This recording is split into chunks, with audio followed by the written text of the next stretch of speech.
I always forget how swift that beautiful intro is that we have for Grin Grappler. I'm sitting here doing my promotional post and going, blimey, it's already here. We're underway. We're rocking. We're rolling. We're locked in. Grin Grappler is back. It feels like it's been a lifetime, boys, since we did the Grappler. Lots going down. Who was the last Grin Grappler? Rick Martel. Yeah. Oh, wow. That was like... We didn't even do that at the very end of March, did we? This has been a serious run-up for... What, 5.5 weeks ago, probably? Yeah. 5 weeks ago? So much has happened. WrestleMania has died, come back to life. MJF lost the world title, right, Alex? There's so much going on, and we are back here, live, Grin Grappler, your favorite quartet. Bobby, how are you? I'm doing well. I don't appear to be lagging too bad, if at all, so far. So hopefully we fix that. It's nice to see everyone instead of a bunch of spinning circles on the StreamYard feed here. Yeah. But it's good to be here. Do you have any official comment on how Buster fared in your place on Friday? I think he did well from what I've seen, and then I kind of thought he was just replacing me full-time. Apparently that wasn't the plan. I was supposed to come back, which I did not realize until you messaged me after the show, and you're like, hey, man, are you good? And I'm like, oh, yeah. I forgot to tell Joe that I just wasn't coming back. I mean, like, I don't know what we would have done if you came back, but it was definitely in my mind that you would at some point return, yeah, most certainly, but you did not, and that's fine. It happens. Glad to have you here tonight. Obviously, Kerry and Alex, how are you, brother? Doing well. I can't believe it's going to be May tomorrow. This year's moving right along. What else? I don't know. I haven't watched wrestling since WrestleMania. And Cody and Randy was one of the funnier things I've ever seen. Sick poke and twist from Phil on night 2, though. Despite the camera picking that up, was a bit of a shame. I watched so much fucking independent wrestling that weekend, and I don't remember really anything that happened besides Van Dam punching Kenta in the face. Sandman and Invisible Man was a good time, and it's about where it ends. Dimitri had a good match with Ishin. Anyway, I am excited. Yeah. I'm excited to be here. If I still smoked, I would have, just for the bit, lit a cigarette about 3 minutes ago, so the ash was about this long as we started this in tribute to Harley. But alas, I don't know. We're here to talk about a tough guy in a fake industry, as I said online, so I'm excited. Yes, I do need to clue you in that for Mania weekend, completionist purposes, it's worth listening to Talking Shop's recap where they cover the aforementioned Van Dam Kenta incident. Dude, as well as Dennis Rodman not knowing who Stephanie McMahon was. Big LG's on the apron doing one of these when he sees what's happening in the ring with Kenta and Van Dam. It's fucking phenomenal. Yeah, which makes a lot more sense when you learn via that podcast they got Kenta the booking. Beautiful. Just supposed to be an easy night out there for Kenta, and it did not turn out that way, unfortunately. But, go check that one out. It was fun. The Oracle of Wrestling. How are you, bro? I'm well. How are you doing? Very good. Thank you for asking, the Oracle of Wrestling. You're welcome. Yeah. It's a big one for us, dude. A big one. It is, yeah. Harley's a sacred one in the world of professional wrestling. Yeah. One of those people we hit every few months that's, a big name that I'm glad we always tackle because it's good to shake things up and mix things up, and he's honestly somebody that I have not delved into very much and very often. Don't mind me, I've dropped my pen. Carry on. Yep. And there's some interesting assumptions on Harley that I think, from the very small sample size that we got, actually were kind of nullified here. That I'll break down even more as we go along. Yeah, we have a lot to talk about. We have to shout out our friend Klein, he's the main reason we're doing this. I mean, Harley's someone, it's not like when Alex and I did the Alexa Shane trade-off. It's not quite, I mean, Harley's someone we make sense anyway for the show, but Klein had been waving the flag, so it did feel like the right thing to do. So shout out to him. I saw him in the chat earlier. We appreciate him very much. But I find this to be such an interesting one to tackle in the sense that Harley Race is somewhat of a mythical figure, and he has become kind of the standard for, as Alex has already alluded to, toughness and legitimacy in pro wrestling. But what's interesting is at a time where I think there's never been, more young fans watching stuff and delving into the catalogs of history and doing their greatest wrestlers. And we have Donnie, obviously, on our platform doing the same. And you see everyone doing these greatest wrestlers, right? It's interesting. I think there is, relative to his stature historically, a little bit of a decline in how many people are actually watching Harley's work. And there's reasons for that we'll get into. And some of them I think are just, unfortunately, just luck and timing. But like I even read Oracle, I want to say that one of the like Smart Fan polls he did incredible in like 2006, I want to say. Mm-hmm. And then there was a considerable drop a decade later because I think that has been a shifting perception, which we'll get into as we go. But we'll start as we always do by telling you to do something Bob O'Neill's an expert in. Bob, what should people do if they're fired up for this stream, mate? Yeah, if you're fired up for this one, you go ahead and smash that like button. Yes, sir. I can no longer watch Celtic Sixers. That was bad for me. Bob, I have no idea where we're at on this, so I can't wait to find out. How much and where would your Harley Race fandom start if there is such a thing? Go for it. Yeah, I was trying to think about that, as I do when I'm watching these matches. Like, he was in all the Legends of Wrestling games. He was on Raw, either, I think, leading up to the Foley and Orton match, because he's part of the Randy Orton Legend Killer stuff. He's spit in his face and all that. So when he'd be on Raw, they kind of allude to who he was. JR would always mention him, in various times on commentary. But as far as, like, actually watching him, definitely a blind spot for me. I've seen the Saturday Night's Main Event match with Hogan, which rules.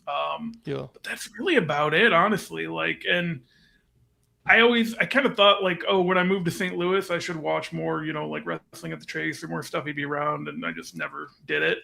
So, yeah, I mean, he's an interesting guy to watch for sure. I mean, to be fair, and this is something it's why it drives me a little bit nuts when people do the hate watch cycle with modern stuff, is like, that's always there for you, right? The Wrestling at the Chase stuff is always saying that Bob O'Neill can just say, I'm going to watch that now. Like, you can do that for the rest of time, it's there for you. And I always think that's saying that, like, there's so much stuff at our fingertips, dude. There's so much wrestling that I've told myself, I'm going to work through that one day. And one day I will, but I just don't know what day it will be. So, yeah, it's an interesting one. I'm very intrigued, Alex, where you would stand on this. Your Harley Race fandom. Take it away, brother. Has to be my first exposure to Harley Race. Absolutely has to be Vader's manager. That little kid. That has to be the first time I saw Harley Race. I always knew he was the guy that Ric Flair beat for the NWA title, because it seems like no matter what company he was in, that was always like a talking point. And it was the main event of the first Starrcade, and Starrcade was, as I was a kid, led to believe, was WCW's WrestleMania. So as a child and a young man, I always took the history of that event to be kind of sacred, and that being the main event of the first one. But as far as like and it was someone that was always revered, I knew that much. But yeah, it was a while before like I ever actually like started anything that would be considered like a dive into his like catalog. But yeah, I always knew he was one of those guys that people cited as a tough guy. As I'm sure we'll discuss as this episode progresses, so much legend and lore and folktale surrounds one Harlan's race, and the gun he always kept with him, and the cigarette smoking, and the a big one I remember was when Owen Hart died, the Raw the night after, when they had all those little talking head tributes. Dustin Rhodes took his time to tell a story of Harley at a chili cook-off, and I guess Owen dumped a bottle of like fucking ghost pepper or Reaper sauce in it or some shit, and like just torched Harley, and he got really pissed about it, tried to chase him around and beat him up. So like those are things I remember, like just hearing his name, but actually watching him as a wrestler wasn't until way later in my fandom, and coming to appreciate the things he was good at and some things that we'll definitely focus on as this episode progresses. I think he's someone who clearly his influence is still, he was paid tribute to in the WrestleMania main event, for Christ's sake, just the other day. Yeah. The other night. So someone who's still very relevant, but I don't know if enough younger fans know what to make of his body of work, and I think that's what we're going to be talking about for the next couple hours. I think so, and you've kind of pulled the Band-Aid off on this, so I'll go here early and get ahead of ourselves.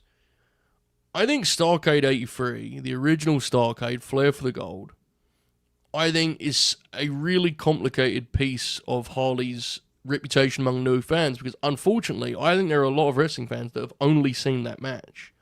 And that is not their best match together, as we literally have on this lineup evidence of that. And I don't think it's a particularly, considering his catalogue and resume, I don't think it's particularly flattering, encapsulation of what Harley Race was as NWA champion, to be honest with you. I've always thought the Starrcade match was it was kind of it backfired in some ways. The stature has historically, to new fans, they watch it hoping it's going to be, as thrilling as they find Flair Steamboat, I'm sure. And it isn't that, right? It's just not that way. And there's the referee situation. The match isn't a great match, in my view, anyway. And I think, unfortunately, that it defines like Harley's place in a lot of young fans' mind, because that's all they've seen, right, Alex? That's the match that WWE chose to cling to, is like the accepted history. That's the match. It's the match that's on like that really important Flair DVD set that came out, and it's like the one, the shots they always used to Flair when he won the NWA title are from that match. And so I agree. It's not their best match, and fucking Piper Valentine's on that same show. So like, it's not like even the best match on that card. It's just a weird, sometimes we come across that of WWE specifically, but sometimes people will just choose a match as like the accepted, like the entry. And that match does a great disservice to both Harlan's and Ric Flair. Right, and let's be clear, it is a huge piece of history. The historical significance is there. I just think sometimes, because that significance is so highlighted, I think people don't necessarily appreciate that. In terms of the match, it isn't the be-all and end-all. Oracle, your Harley Race fandom. Map this out for me, please, if you can.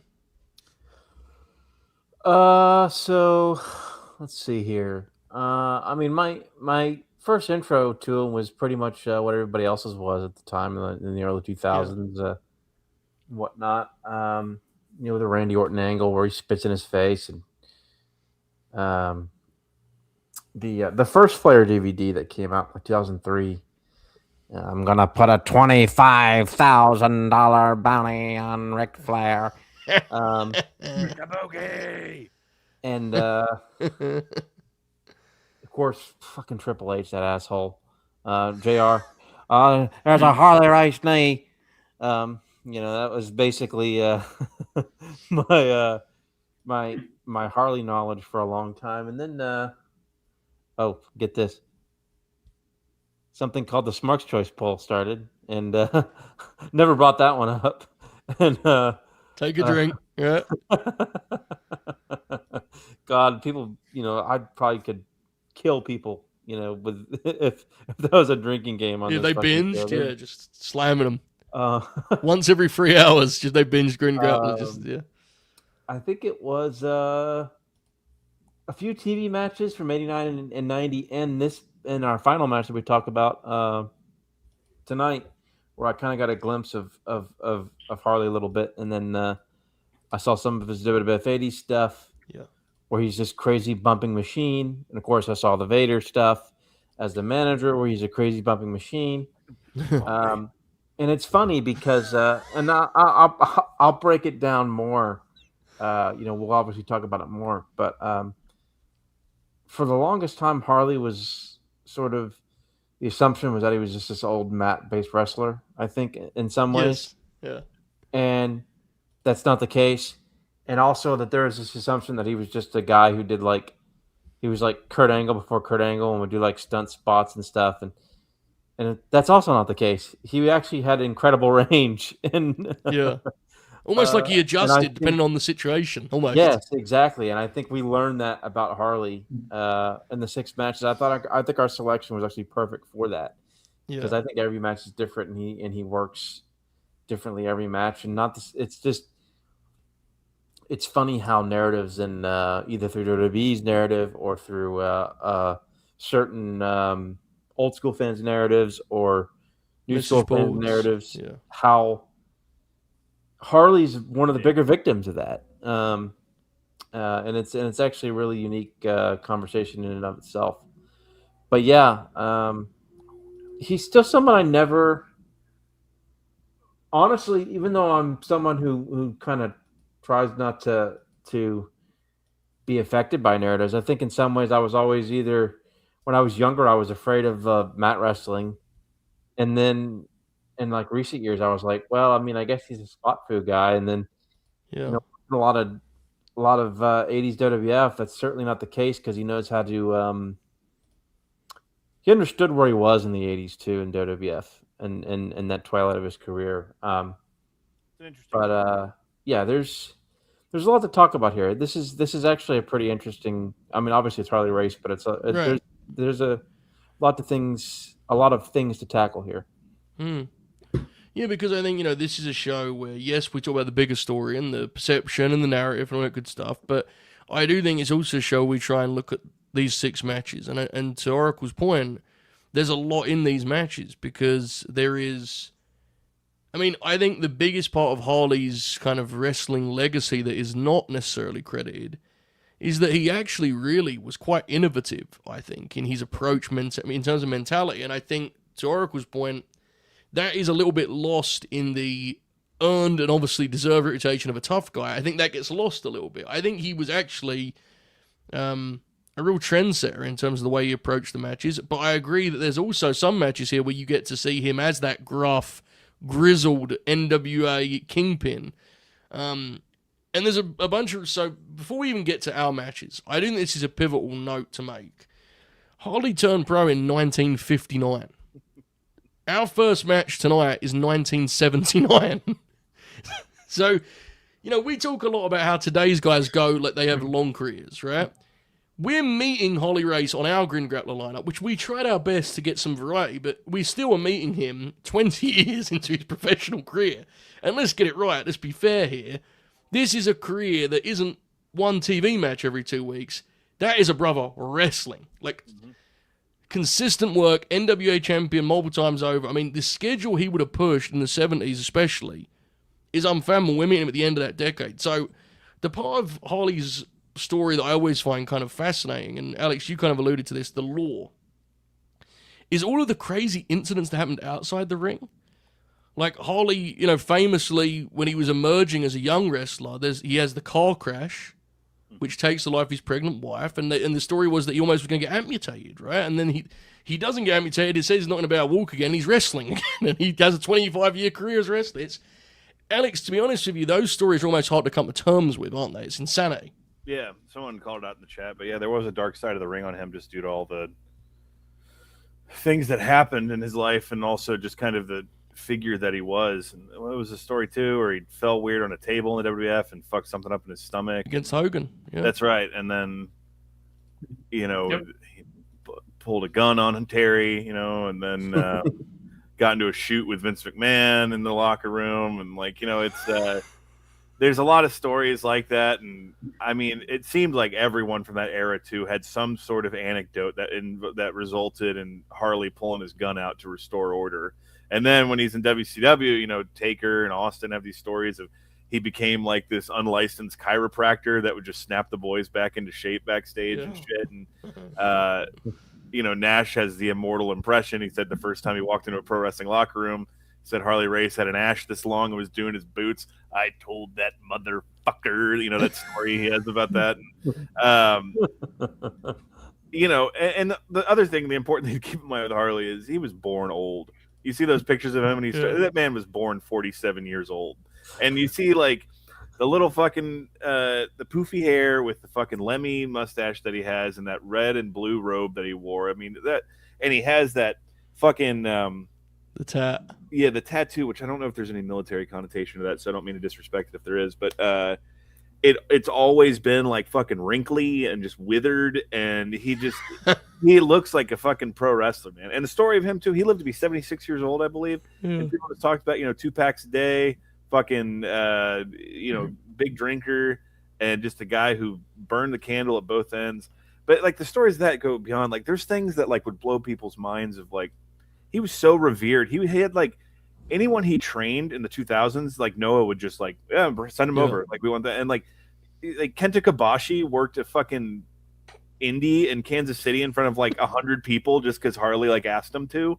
And, there's those famous pictures of all the champion summits at Harley's camp. And so he was this really interesting, integral figure. And to the point of the lore, like, and I'm sure we'll talk about this when we get to the third act of like the almost contrition it was him going to the WWF, but he was like this centralized figure that represented the anti-McMahon movement and the anti, I guess, streamlining of everything that was going on.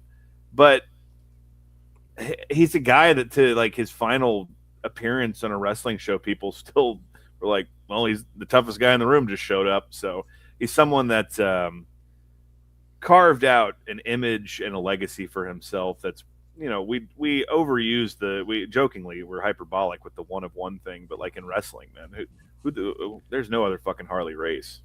Right. I mean, we're only 20 minutes in here, and we've agreed that most modern fans haven't watched Harley race matches, yet everyone still sees him as the symbol of toughness and, the way things used to be.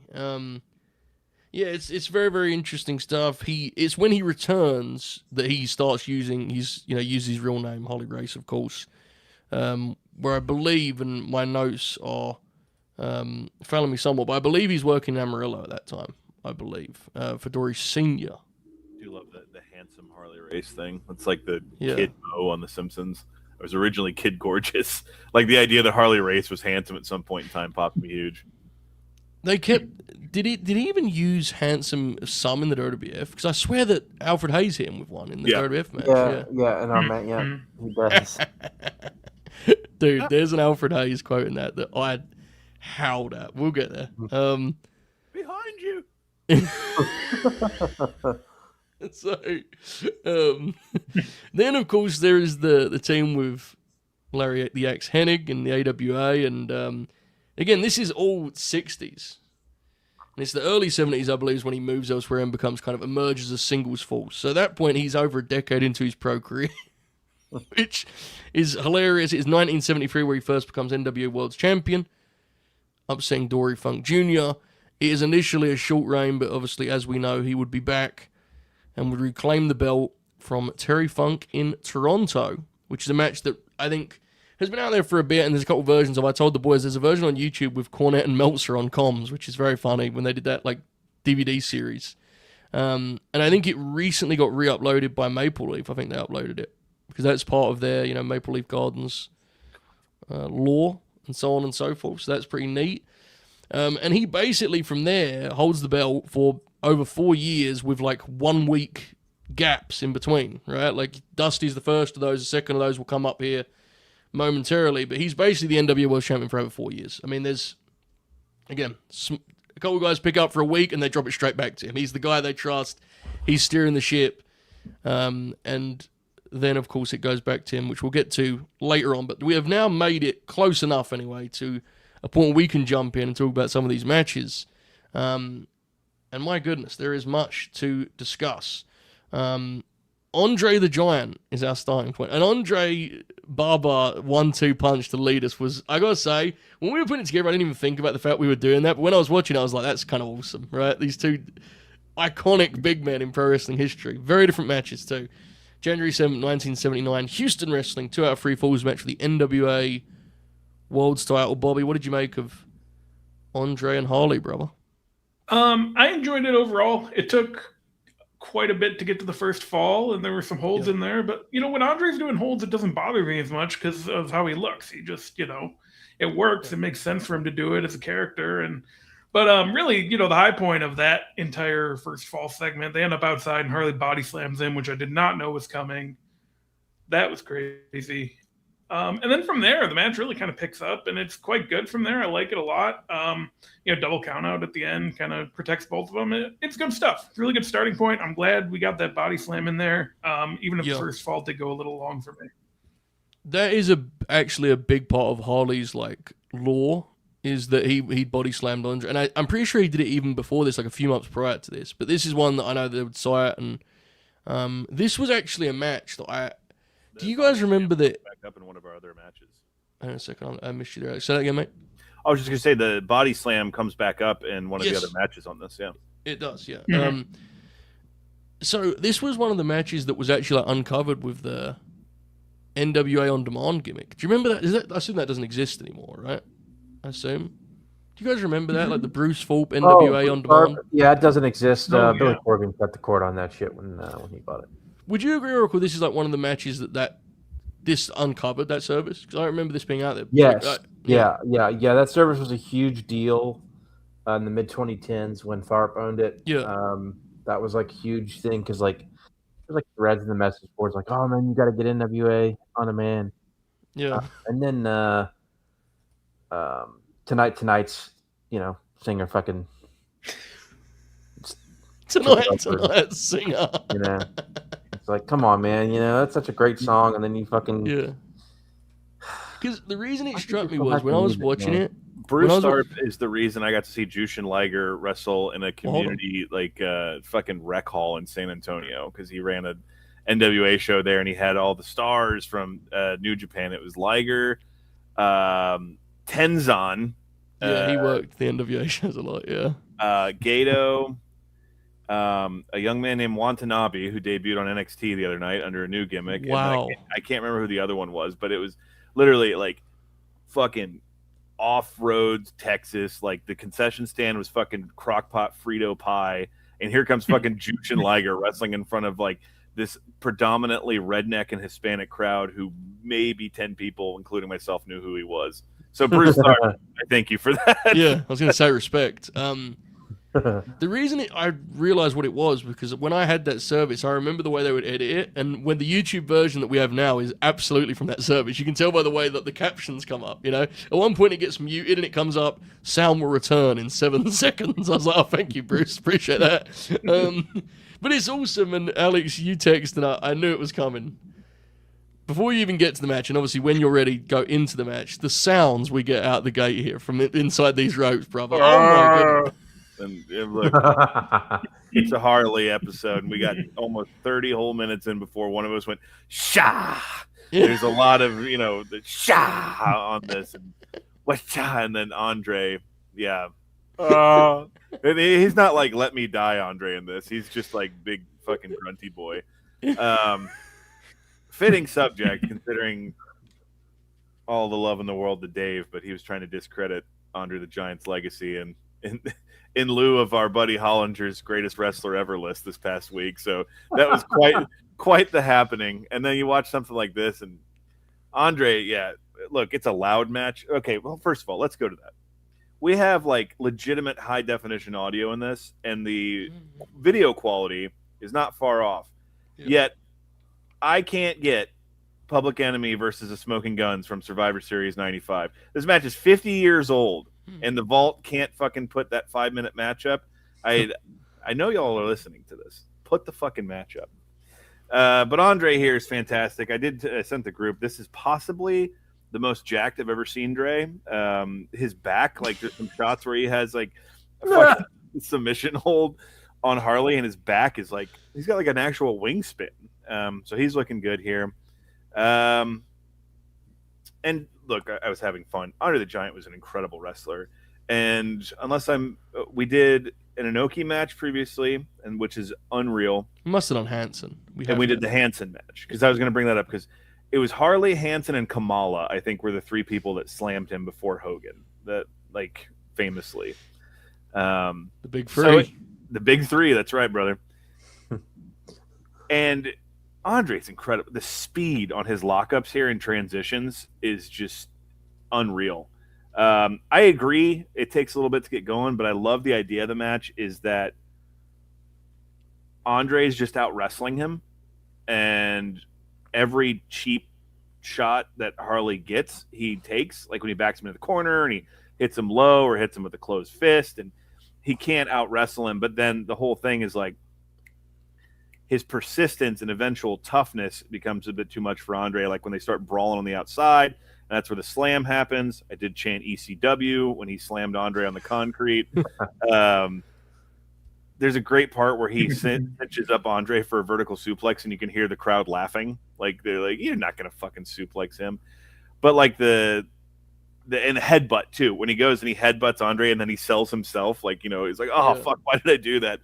Great shit. Andre uncorks a Gunther-esque chop at one point in this match on Harley that echoes throughout Houston, Texas. Fantastic. But But yeah, the whole thing is like Andre is just wrestling this match at a pure level, and he's breaking down Harley. But then in moments of like brawling or grit or the need for toughness, that's where Harley prevails. Which I really enjoy that. That's that's the way that Harley finds a crack in the Giant, even though in the end he just has to resort to chicken shit chicanery to retain his title. Andre hits a beautiful butterfly suplex in this match, and I don't know if Bobby or anyone else will remember this.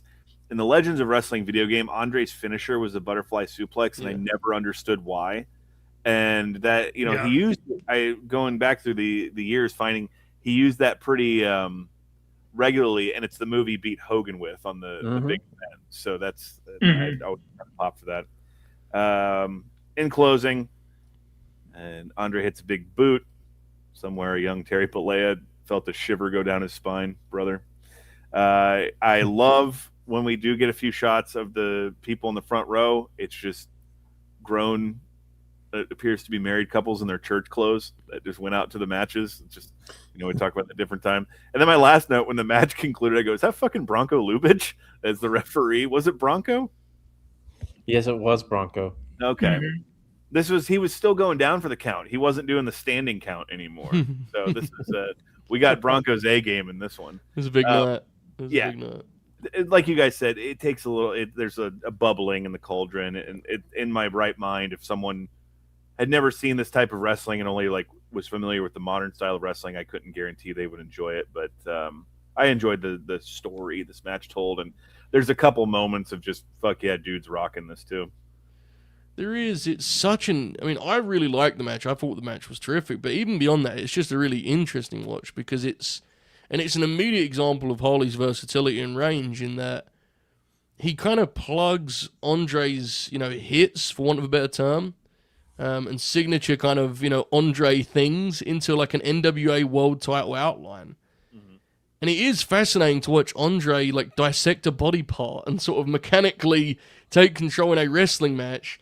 The reaction to his big comeback in Fall 2 where he hits the big splash to knot it up was godly. And I thought this was an incredible showcase of Andre's talent, which I think is taken for granted often. But I also think, Oracle, you really see Harley as the glue here, NWA champion at work, right? Oh, yeah. He really knows how to work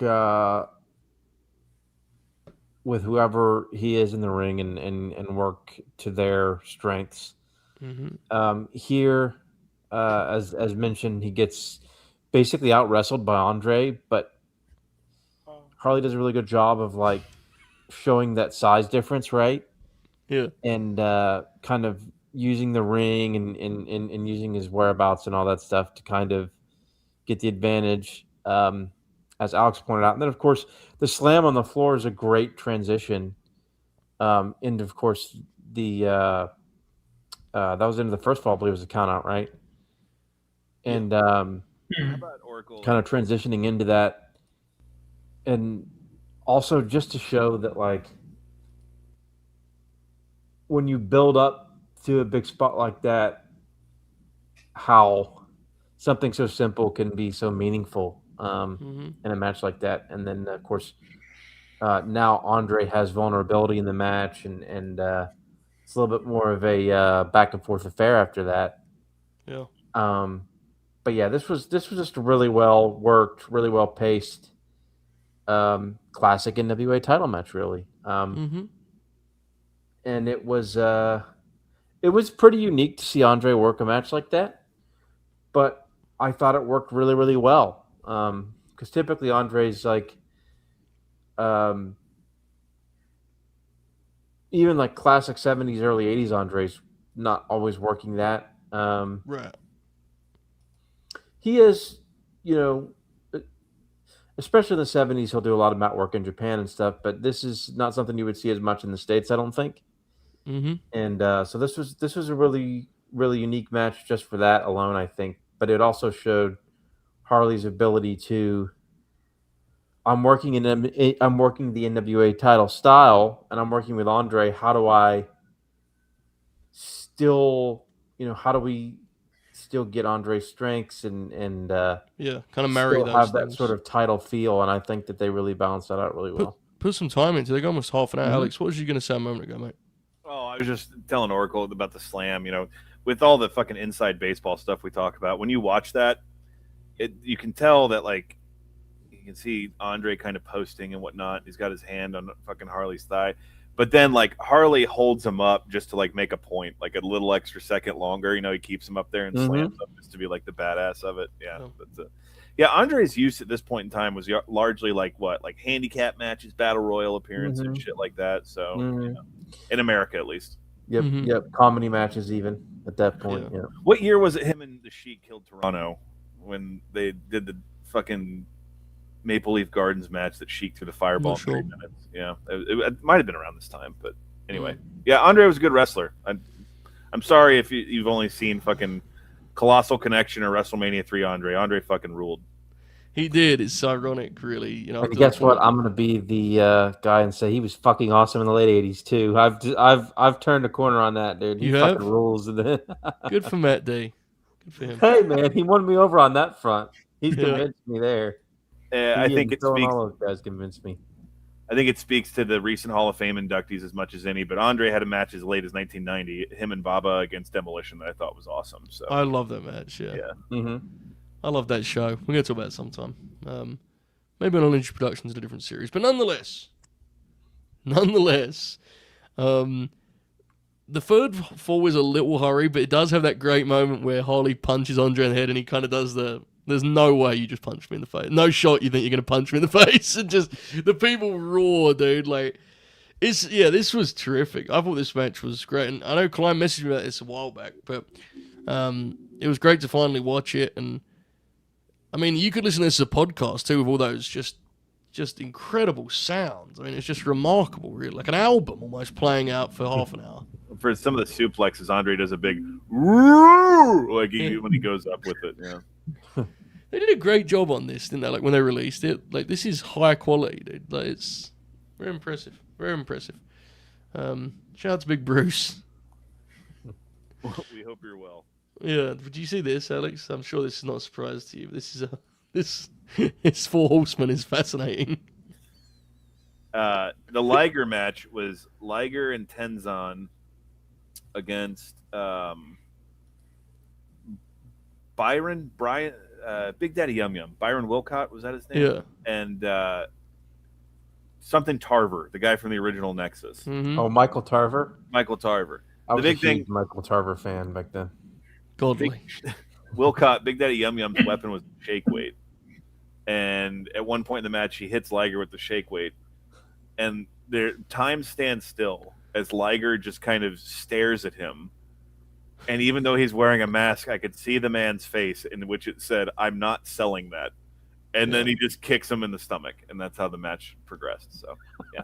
And that's remarkable because with love to the great Jushin Liger, he would sell some, less than sports style presentation things in the years after this, I'm sure. And when he would come to the States and do like the comedy matches and such, even he drew the line somewhere. He said, "No, not here, not doing that." To timestamp that show for you, Joe, that was the same night as the trilogy fight between Cain Velasquez and Junior Dos Santos.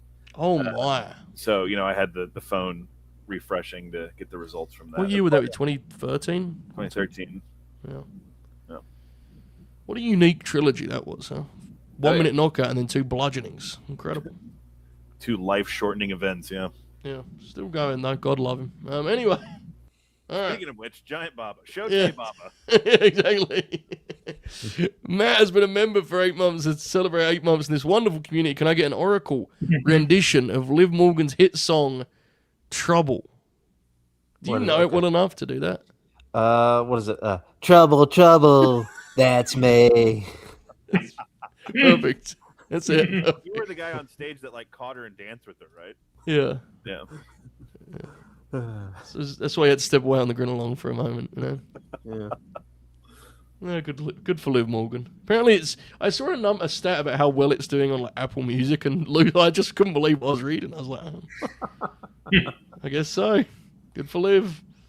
All right, nonetheless, that will be clipped. I'm sure that'll be emerging somewhere on socials any minute now. So appreciate that, Oracle. Thank you, Matt, for being a member. Hope you've enjoyed the grins.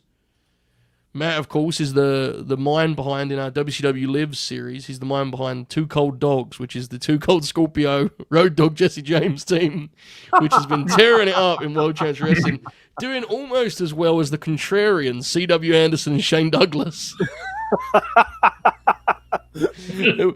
We've decided that Douglas's catchphrase is contrary to popular belief. That fucking rules. Oh shit! I can hear him saying it too. Yes, Making his face and shit. with his finger. We pull together $50. We can get him to cut a promo saying that. You know.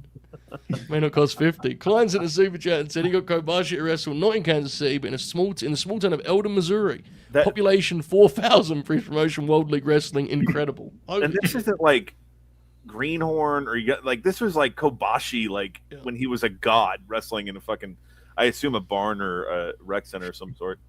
I always loved the World League Wrestling name. I always thought it was just a sensational thing to call a wrestling promotion. World League Wrestling. Yes, give it to me. I'm in. Hey, completely unrelated to everything. When did the bunny go to TNA? Maybe a month ago. Yeah, Okay. about a month. Or so ago. Yeah. That question, does that sound to inspire your continued viewing? I hope so. I hope so. Well, she's wrestling Tessa Blanchard right now, so who knows? Oh, wow. Wow. That was a real humbling moment there. A sobering moment even in the land of total non-stop action live on him. Yeah, the TNA experience. Oh, the bunny's back. Oh, no, never mind. All right. Awesome match to kick us off, and something very different as he heads to Japan. And this was one of those aforementioned short title reigns where he would drop it. So he dropped it to this is September 9th, 1980. He and Giant Baba from All Japan Pro Wrestling Summer Action Series, NWA World title. Baba won the belt 5 days prior. Now, when this match was brought up, I got my wires crossed. I've seen the match where Baba wins the belt, and I remember that match being, to be frank, a pretty miserable experience. So when Alex Press, I said, is that man? And then finally I saw it. I was like, oh, this is very different to the match where Baba wins the belt. This is like it's like a sprint, really. It's like a bomb fest, isn't it? It's a shootout. And this is one of those title reigns that isn't acknowledged, right? Like Baba. I'm not sure. There's one I know was going to come late with Harley that wasn't acknowledged until later. I'm not sure about this one.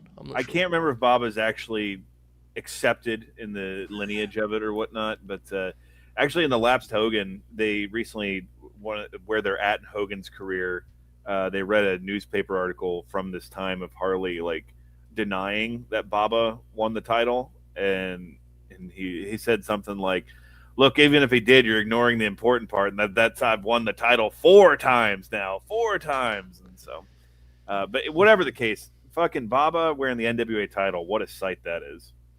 Right, and look, it meant a lot to be the NWA champion, but we do have to be clear in saying that in a situation like this, that is literally to just give the second match on the tour more juice, right? Like, Baba wins it, you get some publicity. You can get the photos for the magazines and the newspapers and shit. Yeah. Exactly, and Harley gets it back before he even leaves. I mean, that would be, again, not uncommon in the slightest. And there's more of those ahead of us. But for now, we shall talk about this clash with Giant Baba. And as I said, it's a shootout, really. I mean, Oracle, they start with a pole driver. They don't really look back. This is a slugfest, isn't it? Oh, yeah. This is, I saw this many, many years ago. And it holds up. Thing that always sticks out is Harley gives himself a hell of a cut in the forehead there. And bleeds a hell of a gusher. Really great bomb fest, as you said. The pile driver to start is fucking kick ass. Just really intense stuff. And kind of going back to sort of the theme I've been, talking about, is that this is just another sort of version of Harley where he does a bomb fest, but it's not like theatrical bumps. It's just like, it's more like trading offense in a really dramatic way, and like knowing how to work in front of the Japanese fans and being a really good gaijin and having a really different match with someone who is often compared with Andre and Baba, right? Mm. And Harley and Baba have an entirely different match, Right. paced Kind of differently, worked worked out differently. perfectly. Yeah. Yeah. It's just I'm just really kind of impressed. As I didn't really know it at the time, but once we got, or at least once I got through watching the 6 matches, we actually had a really good match selection, just kind of showing his versatility here. And yeah, that's honestly what stood out to me the most was just how different this match was than the other 5 we watched, and how different this match was in comparison with Baba and with the Baba and Andre match, as I pointed out. And that is, we'll kind of park it there just for a moment, Oracle, to talk about, we have to stress the role of the NWA champion is to work around the challenger. Now, they can do that by having a formula. I think that's possible, right?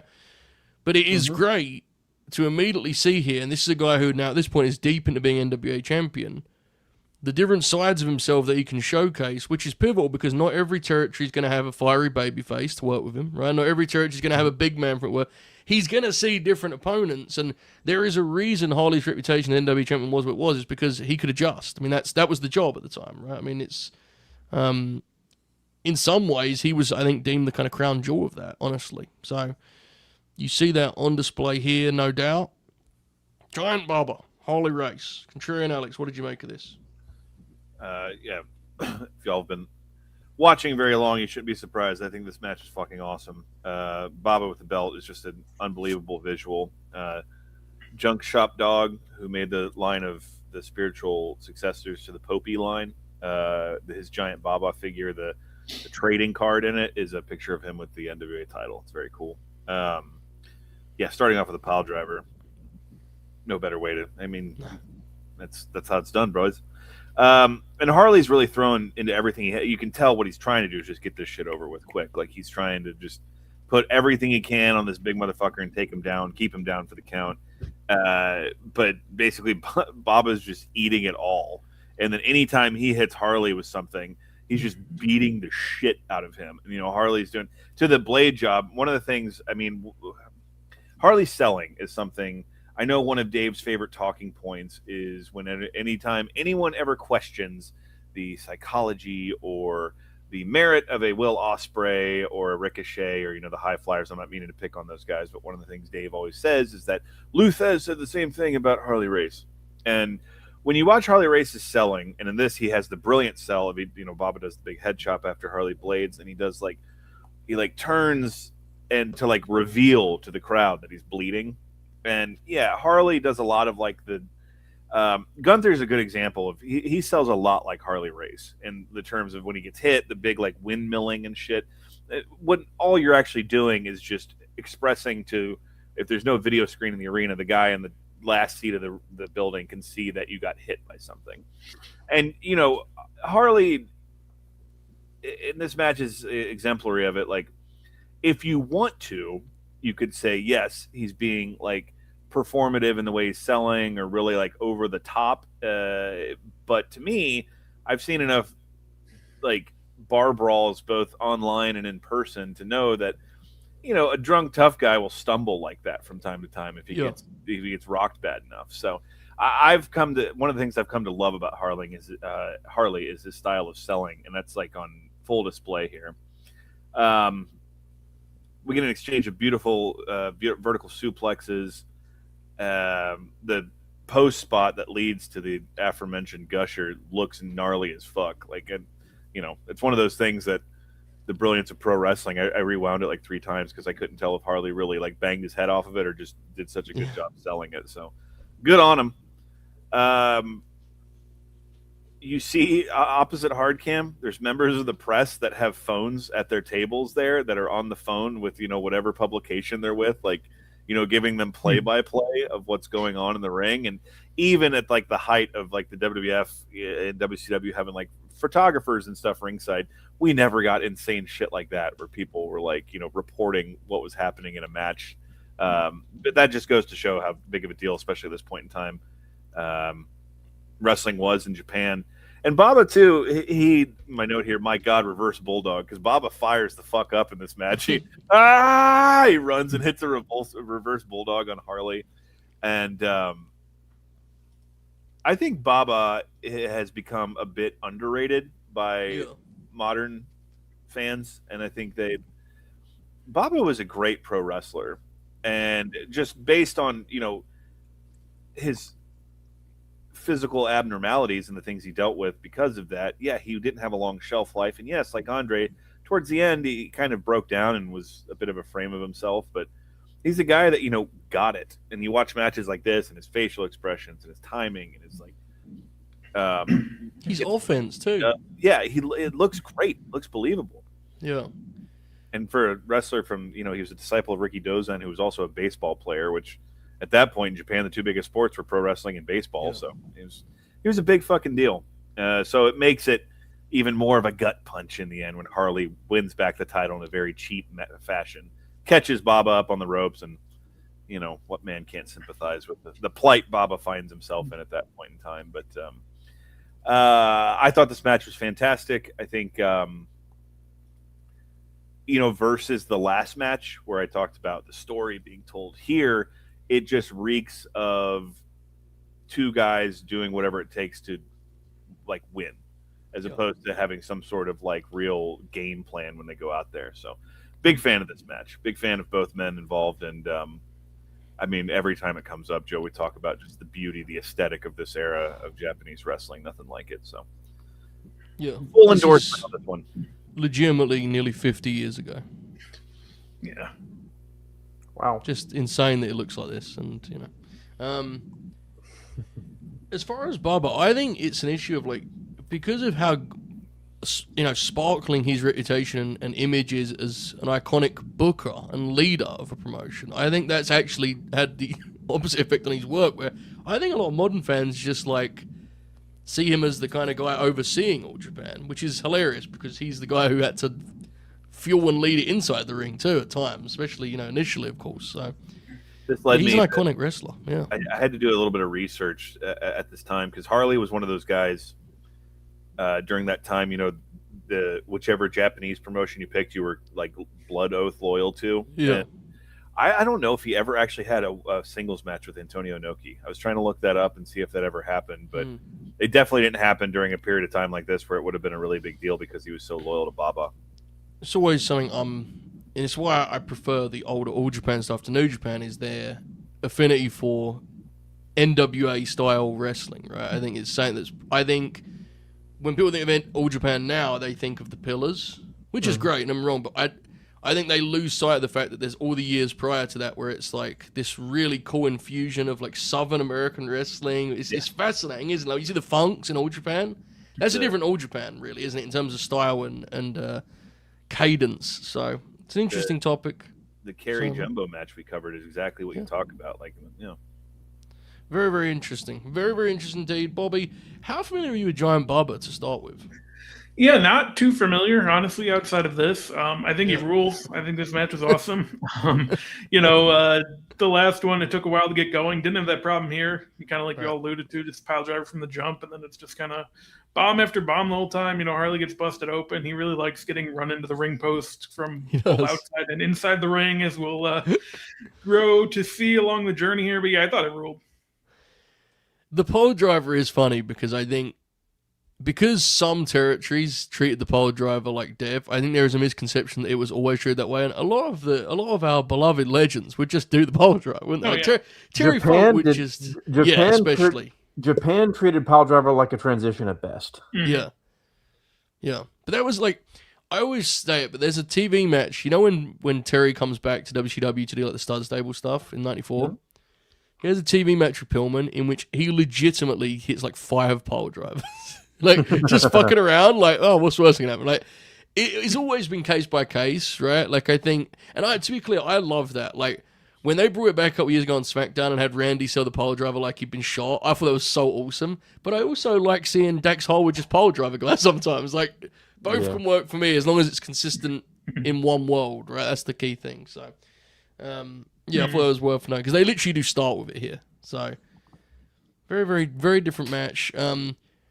Before we kind of wrap up Act 1 here, just to kind of tie up some loose ends, of course, which will become relevant later. There's the Tommy Rich title reign, right? The very short-lived Tommy Rich title reign, which we'll come back to when we get to there. Does we get to there. Exist on film? What's up, bro? When Tommy beats Harley for the title, does that exist on film or record? I don't know, actually. I feel like it does. I don't know. I think that, so when I was looking up our Great American Bash match, there's like clipped versions of the title switch on YouTube, I think. Just Jim Barnett with a fucking 16 millimeter. Man. Let's actually talk about that for a second. So, I only recently realized that this isn't like not everyone knows this. The reason we have those versions, a lot of those matches, because the version of them that lives is the one that they showed on TV to like clue in the fans on what happened a lot of the time, right? I think people, because I saw someone saying, "Why is all this stuff clipped?" And I was like, "Well, because it would be on TV, and they'd be like, oh, what do we need that for? For what the fuck? Now, obviously, we've heard stories about, to this day, the WCW, Crockett, Mid-Atlantic, so on and so forth, that archive is still labeled like horrifically in WWE. Yeah. I mean, I think there's an idea that when WCW was bought, they gave them like a USB drive and went, there it is, enjoy it, you know. No, sir, someone is still going through those fucking tapes going, what is this? Like, figuring it out. So, I don't know, but that's why the clip stuff is, because it's the TV stuff, right? Which is obviously quite different. But I think a lot of fans still struggle to adjust to a time in which it wasn't just like what happened on Raw. Yeah. You know? I was asking Eva about this, actually. Do another sidebar here while we're at, because this always fascinates me. You know, like the Japanese model, the touring model and all that? I think... Milano Collection AT? He's a model. There you go. I think fans don't realize that once upon a time, when people talk about tape trading, a lot of the tapes the guys would get back in the 80s from Japan would be the TV show from Japan, which is like inherently a clip show often, right? It'd be like the week highlights. It'd be like, what happened that week in New Japan? And you hear the old guys talking about, I got the All Japan TV, and it's like, that fascinates me. The idea of that being your only ability to see it, waiting 2 months to see like the Barber sit-down interview that you can't understand, and then seeing 6 minutes of the Bulldogs. That's fucking awesome, dude. And I think it still works that way, right? Like, I'm pretty sure New Japan's TV Asahi thing is still a weekly highlight show. I think. It's only the chat can clarify, but I think World Pro Wrestling is that. I'm not sure. That's one of those things that's like very protected. For those who are too familiar or overly familiar with when UFC bought Pride situation, there's some people in that Japanese sports television that if they don't want you on television, you're not going to be on television. It's a pretty sought after position, but because of what you're saying, because the system they have is so like proven to work, and the things they want to succeed, they can make sure do. Yeah, so interesting. I still want to learn more about, to be honest with you. It's fascinating, especially in a time when we can stream everything. I'm almost more intrigued by what they choose to put on TV. It's intriguing to me, but nonetheless, we still have Tommy Rich, as we mentioned. Grin Grappler goes to Japan. We got it. We'll all go to a Wrestle Kingdom one day. I mean, yes, correct. We actually do have to do that. You're absolutely right. I'm torn between, do we do Wrestle Kingdom or do we do one of those like G1 final weekends? Because that's pretty cool. Oh man, just the gimmick we'll have is we'll make Bobby sample all the concession stand food, and he gives his review on each thing. Oh man, don't threaten with a good time. I love it. All right. And then, where's the goddamn Arby's? I can't eat none of this. That was more AJ Styles than the Oracle of Wrestling. Yeah, I'm sorry. That was too southern. I went too far with it. Yeah. No, it'd be more like, no, I didn't go. I'm gonna do a fucking Grin with Buster because I ain't got any fucking money. You and Buster watching Wrestle Kingdom, just you two. Live via satellite. Yeah, just occasionally put photos of us up on the screen, selfies from Tokyo Dome. Oh, I love it. It is a goal. One day I'm gonna get out there. But in the meantime, it is in 1981.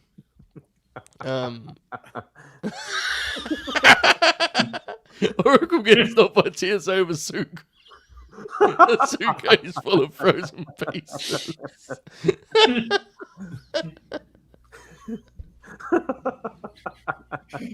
I know y'all ain't got Totinos over there. I know it. Suitcase full is actually what makes this funny. Like the idea of Oracle opening up his suitcase. We got a Freshetta over here. We got a Freshetta. It would have to be all the way like the old fucking New Japan Halliburtons they gave to guys, just full of fucking frozen pizzas. Dude, I said this to Matt, but the Good Brothers, they went back to Ribera last night for the first time in years. They went to Ribera and they were talking about how this is so wrestling. When they know guys are coming to Ribera, they do this thing where they make a point of putting their photo on the wall, like it's always there. That's awesome. So like the Good Brothers are saying they've had to ensure that this one with AJ stays there. There's like them two, AJ, and I think someone else is there, maybe Tama. But if they said otherwise, like if and this thing of so like say Chuck Palumbo goes to Ribera, they'll go, we need to find the Palumbo. We need to get it, put it on display now. It's absolutely how wrestling is that fucking awesome. No business like it. But anyway, it is in 1981. That Harley, he doesn't lose the title for good because obviously, as we know, it's coming back. But that era kind of comes to an end, really. In the grand scheme of things, he loses the belt to Dusty Rhodes for actual extended run, who then transitions it to Ric Flair for Flair's first top reign, often kind of forgotten that, I think that's such an example we still forget today, that often the second title reign is when you find your groove as champion. That's something that I think we lose sight of at times when we're getting really, angry and mad about things. That was the case even for Ric Flair in 1981. So we'll put a bow on Act 1 with kind of his reign atop the NWA. Any other matches we want to call out? I don't know how extensive these kind of recommendation segments are going to be on this one. I'm not actually sure. What comes to mind for Harley for the first 23 years of his career? 22 years of his career. I can't remember the date. There's a match with Jumbo that's really fantastic. And something we covered on Grin Grappler, which is one of the greater discoveries that I have personally made on this, just in terms of my fandom. The match he has at the Chase with David Von Erich that we did on the Von Erich episode, that match is fucking outstanding. I love that match deeply and dearly.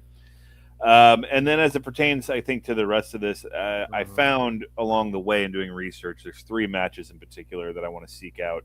So I'll just plug them here. He apparently had like a great match in the early 80s with Don Morocco. That's supposed to be like really fantastic. That sounds incredible. Yeah. There's a Backlund match that's supposed to be really good, which I've seen it. It's long, but it's excellent. Yeah. And then speaking of long, I have to watch it, but it's a 60-minute Broadway. He had one match with Jerry Lawler in Memphis that went 60 minutes, and I imagine the heat for that is pretty good. Wow, that is interesting.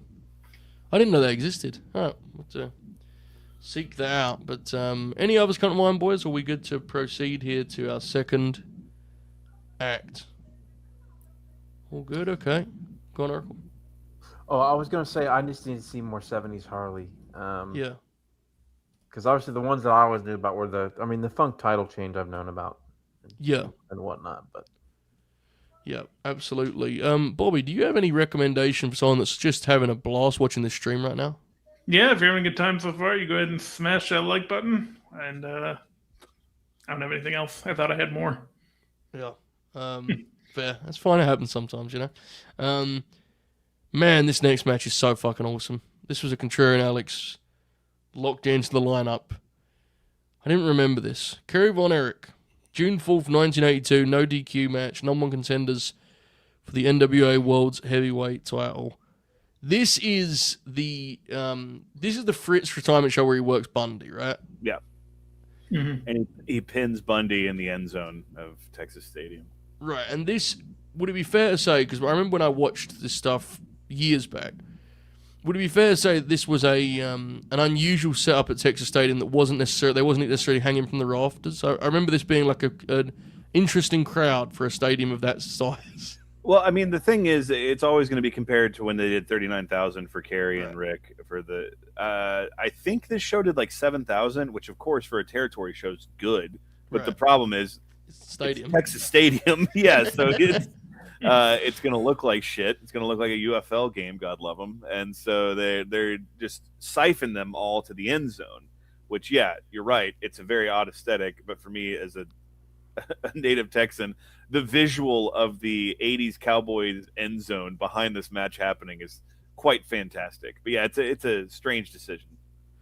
Yeah, and I agree the visual's great. It's just the reason I bring it up is I thought this match was great. If this match had an arena situation where the heat could be more, Yeah, like a reunion, like they ran reunion arena instead. I think this is like an absolute Stone Cold classic in that situation. I think it's great as it is, but I thought this match was fantastic. And we're talking about Harley tonight, and we'll get to Harley, but I think it is so lost to time how fucking good Kerry Von Erich was when he was on and when he was sharp and when he was, clear-headed and such and was in, when he was rolling. Dude, he's incredible in this match. Kerry, it was such a short window, but like when they say he had only been a wrestler for 4 years, I like looked that up to fact check that. To be that good 4 years in, and his instincts and his timing and obviously his selling. We talked about it on the Von Erich episode. Arguably the greatest physique in the history of professional wrestling. Yeah. But like outside of that, for a very small window, which is unfortunate how small it was, he was like a legitimate god tier pro wrestler, dude. He was fantastic.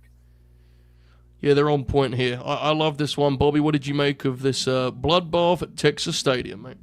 Yeah, I thought it was a lot of fun. The setting definitely adds to it, like you guys said. And I just, it's another one where it's just kind of action throughout. We get a pile driver again. They're both bleeding. Like, it's what you're looking for in a match like this. They brawl all over the kind of ringside area and just kind of all over the place. And it's exactly what you're looking for. My one thing is David Manning looks like a real piece of shit here. He should have dressed up a little bit, show some pride. It's an important night. But, beyond that, beyond that, great match. Enjoyed the finish quite a bit because I think, Kerry just uses momentum against him, and that's what you got to do, man. Show some pride. Wow. Before we even read the match, do we have any response to Bobby on that? I mean, that was explosive, quite frankly. I had in my notes about David Manning because we know Oracle loves him so much. I had like a Labs fan moment where I was like, look at his hair, look at his mustache, look at his face. What's the problem? Like he looks like a fucking porn producer, dude. And then he also is doing the shit you love, Oracle, where he's yelling instructions and getting in front of the camera and shit. And he's like doing there's no disqualification. Get back in the ring. Shut the fuck up, man. God bless him, by the way. North Texan, love you. But. Wow. All right, fair enough. Alex, we'll stick with you. What did you make of this match? Oh, this is a classic. This is the short-lived World Class Fridays. This was one of the big shows that we got to in that, and this was one of the matches that really stood out. But yeah, this is great. Oracle and Bobby, Jay Saldy on commentary. God bless him, a former Dallas Cowboy who tried. He tried, but he didn't know what the fuck was going on. Tried to make a lot of football analogies that didn't really land. But he's the one who brought up that Harley was the only man to have slammed Andre the Giant. I can just imagine Fritz feeding him that line. All right, I'll talk about it. My boy's going to slam him next, you understand? The head drop into the claw, which is a fantastic spot. The crowd in this match does react to the pile driver like it's attempted murder. Like when he pile drives Kerry, the crowd goes like relatively quiet, like, oh no, our boy might be down. There's a bit of jockeying for position when Harley goes to vertical suplex Kerry in the end zone, and it becomes like this makeshift brainbuster that looks like it probably hurt like shit. To which, God bless him, a legitimate North Texas Sports Hall of Famer, Bill Mercer, begins talking about the glistening bodies of the two participants, the sweat glistening off of them in the end zone. Upon Harley running the razor, we get some incredible after shots of him. He feeds into a sleeper hold right in the face of the camera and with like the blood, squirting out of his head. It's great shit.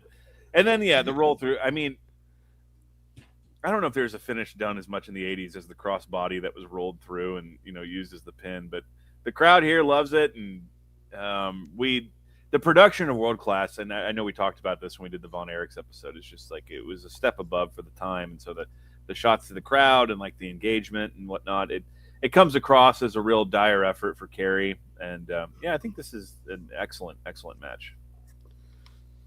Dude, we have fun with it used to be better, but one thing that has genuinely been lost to time.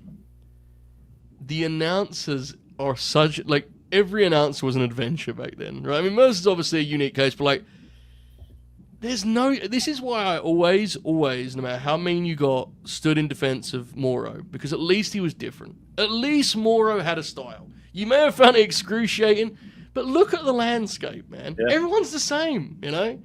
Even Joe Test now, he just sounds like Michael Cole. That's so true, dude. Like, every single one of them is like, now, I mean, I know Alex probably doesn't agree. I like Mark Lawrence more than Bill Mercer. I think Mark Lawrence is fucking awesome. Mark Lawrence is really good at never breaking. Like, he had the one tone. Yeah. Just, world class championship wrestling. And now, they all like because obviously on the Grappler we cover so many. Yeah. Even like, I mean, Lord Alfred is insane, but like, you remember him though. Yeah. It's like it's just awesome. Like, it's so much better than like. Right. Because I used to think, oh, these guys suck, like when I was a kid, and it's like, no, they're like way better than what we've listened to for the last 20 years almost.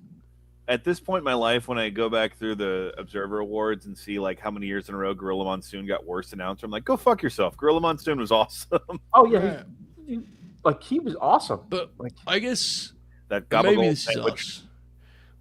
We're probably the weird ones here, because I do think there's an element of like, I think I just disagree with what the general hardcore fan wants from a wrestling commentator. Like, I think wrestling fans, hardcore fans, smart fans, quote unquote, I hate using that derogatory, but you get what I mean? Like, it really matters to them that the guys call the moves, and I like, if you want, yeah, I don't care either.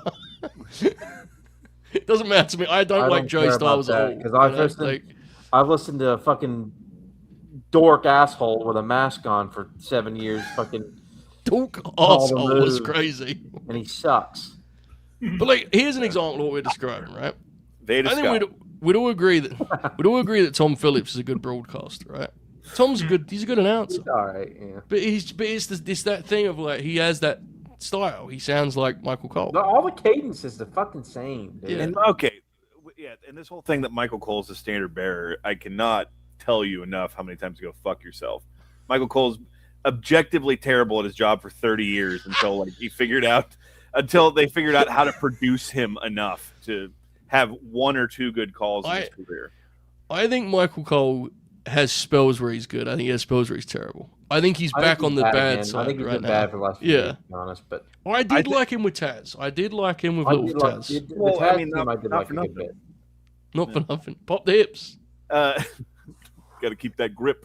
Michael Cole was fantastic, and I'm not just doing a bit here. When they did that 2-day tournament in the UK, UK 2017, yes, he was great, and he was excellent in the WrestleMania 40 main event with Roman and Cody, and he was really good in Rock Cena. But like, by and large, it's exactly to your point.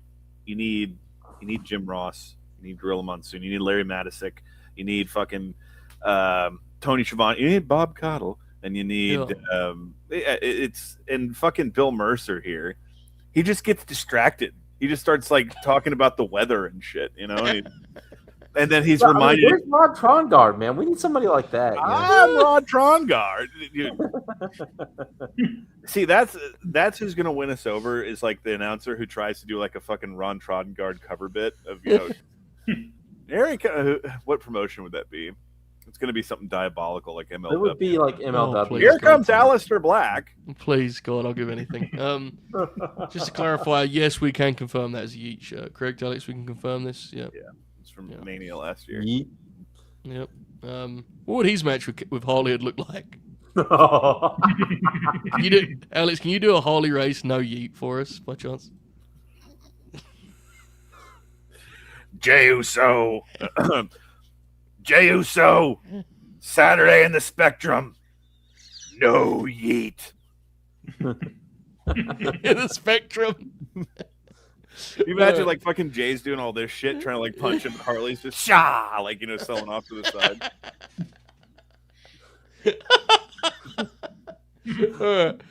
Oracle, this match is fucking awesome, isn't it? Oh yeah, this is pretty damn great. This is basically you're more like sort of like classic 80s Southern style big time fight brawl with blood, and they use the ring and the ringside area as weapons and throw each other into shit, and it rolls and um yeah, as mentioned before by Alex, the headbutt into the claw is fucking amazing. What a great spot. That was awesome. But yeah, this match was pretty great. I'm honestly not certain I had seen this before. Wow. Weirdly enough, but great match. Just another example of Harley knowing how to work. A different type of match depending on the setting and who his opponent is. Boys, this is outstanding. Outstanding live chat work right here. Tremendous. The Thank you. cigarette hanging off the lip. Man. I think Oracle. What we definitely learned from this, though, is we have to sacrifice some of the in-ring work to get to the gimmicked up Kerry to blade properly, though. And come 88, he would know how to fucking go coast to coast. Oh yeah, exactly. Yeah. I thought this matchup was a great example. We talked about him working with two giants, obviously, in Act 1. Here you get to see Harley really play the role of grizzled vet bully almost, right? Which I thought, that's really the style that most fits his demeanor and look. I think it's fair to say, right? And you get here with a young Kerry Von Erich who's selling and is a babyface and has fire. This is a great babyface heel dynamic, and it really feels, this is obviously a number one contenders match, but it speaks to the kind of status of the belt. This feels like a really important match. Huge match. Yeah, it's tremendous stuff. To your point, you got to imagine what the heat would have been like if this was like in the Sportatorium or something. Yeah, it would have just been a different level of heat. In the stadium, it has heat, but it's definitely hurt by the setting. It definitely is. Terrific match to kick off our second act here. Kerry Von Erich, I think, really is worth watching for his performance, and within that, another great Harley Race performance. So, in between our matches here in Act 2, at the conclusion of Flair's aforementioned first title reign, Harley Race reclaims the belt, right, which is to obviously set up a Flair for the gold, and on the road to a Flair for the gold, we get this TV match, which I saw a few years back, and when we were going to do this, I knew I wanted to do this match, because I know there's like a 1982 match with Harley and Flair that gets a lot of love, but this is the one that I always liked of theirs, and I wanted us to do a Ric Flair match that wasn't Starrcade, because they have better matches than that. This was on the date is always, I saw September 10th on the network was what they listed it as, 83 TV. Taped on August 31st. His name's Mid-Atlantic TV, NWA World Heavyweight title, the aforementioned Bob Caudle on the call. They put in like 20 minutes or so, and this is a match I really, really like. And my favorite thing about it is you really see Ric Flair here forced by someone he'll actually listen to, because he's not steering the ship, obviously, here. Right? It's Harley Race. He's forced to embrace his role as a babyface and kick some ass. And wouldn't you know, he's fucking awesome at it, as he was throughout his entire career. But more and more, he was at the wheel and he said, no, I don't want to drive that way. I think Ric Flair may be the best wrestler ever. It's insane to me he achieved that while actively running away from one of his greatest strengths, which is how good of a babyface he was inside those ropes. Oracle, this match captures that in grand fashion, I think. Oh, yeah, I've always liked Flair better as a babyface. Always have as a worker. But yeah, this is not necessarily your classic Flair formula here. Right. Harley really forces him to let Harley bully Rick, right, and beat his ass for a while, and Rick has to pepper in his comebacks and build his comebacks up, and then you get the big dramatic stretch down the run here. And then of course we have the big payoff to, I've got $25,000 to put a bounty on Ric Flair. Dick Slater and Randy's dad come out, and I'm just gonna start calling him that. Come out, Randy's dad.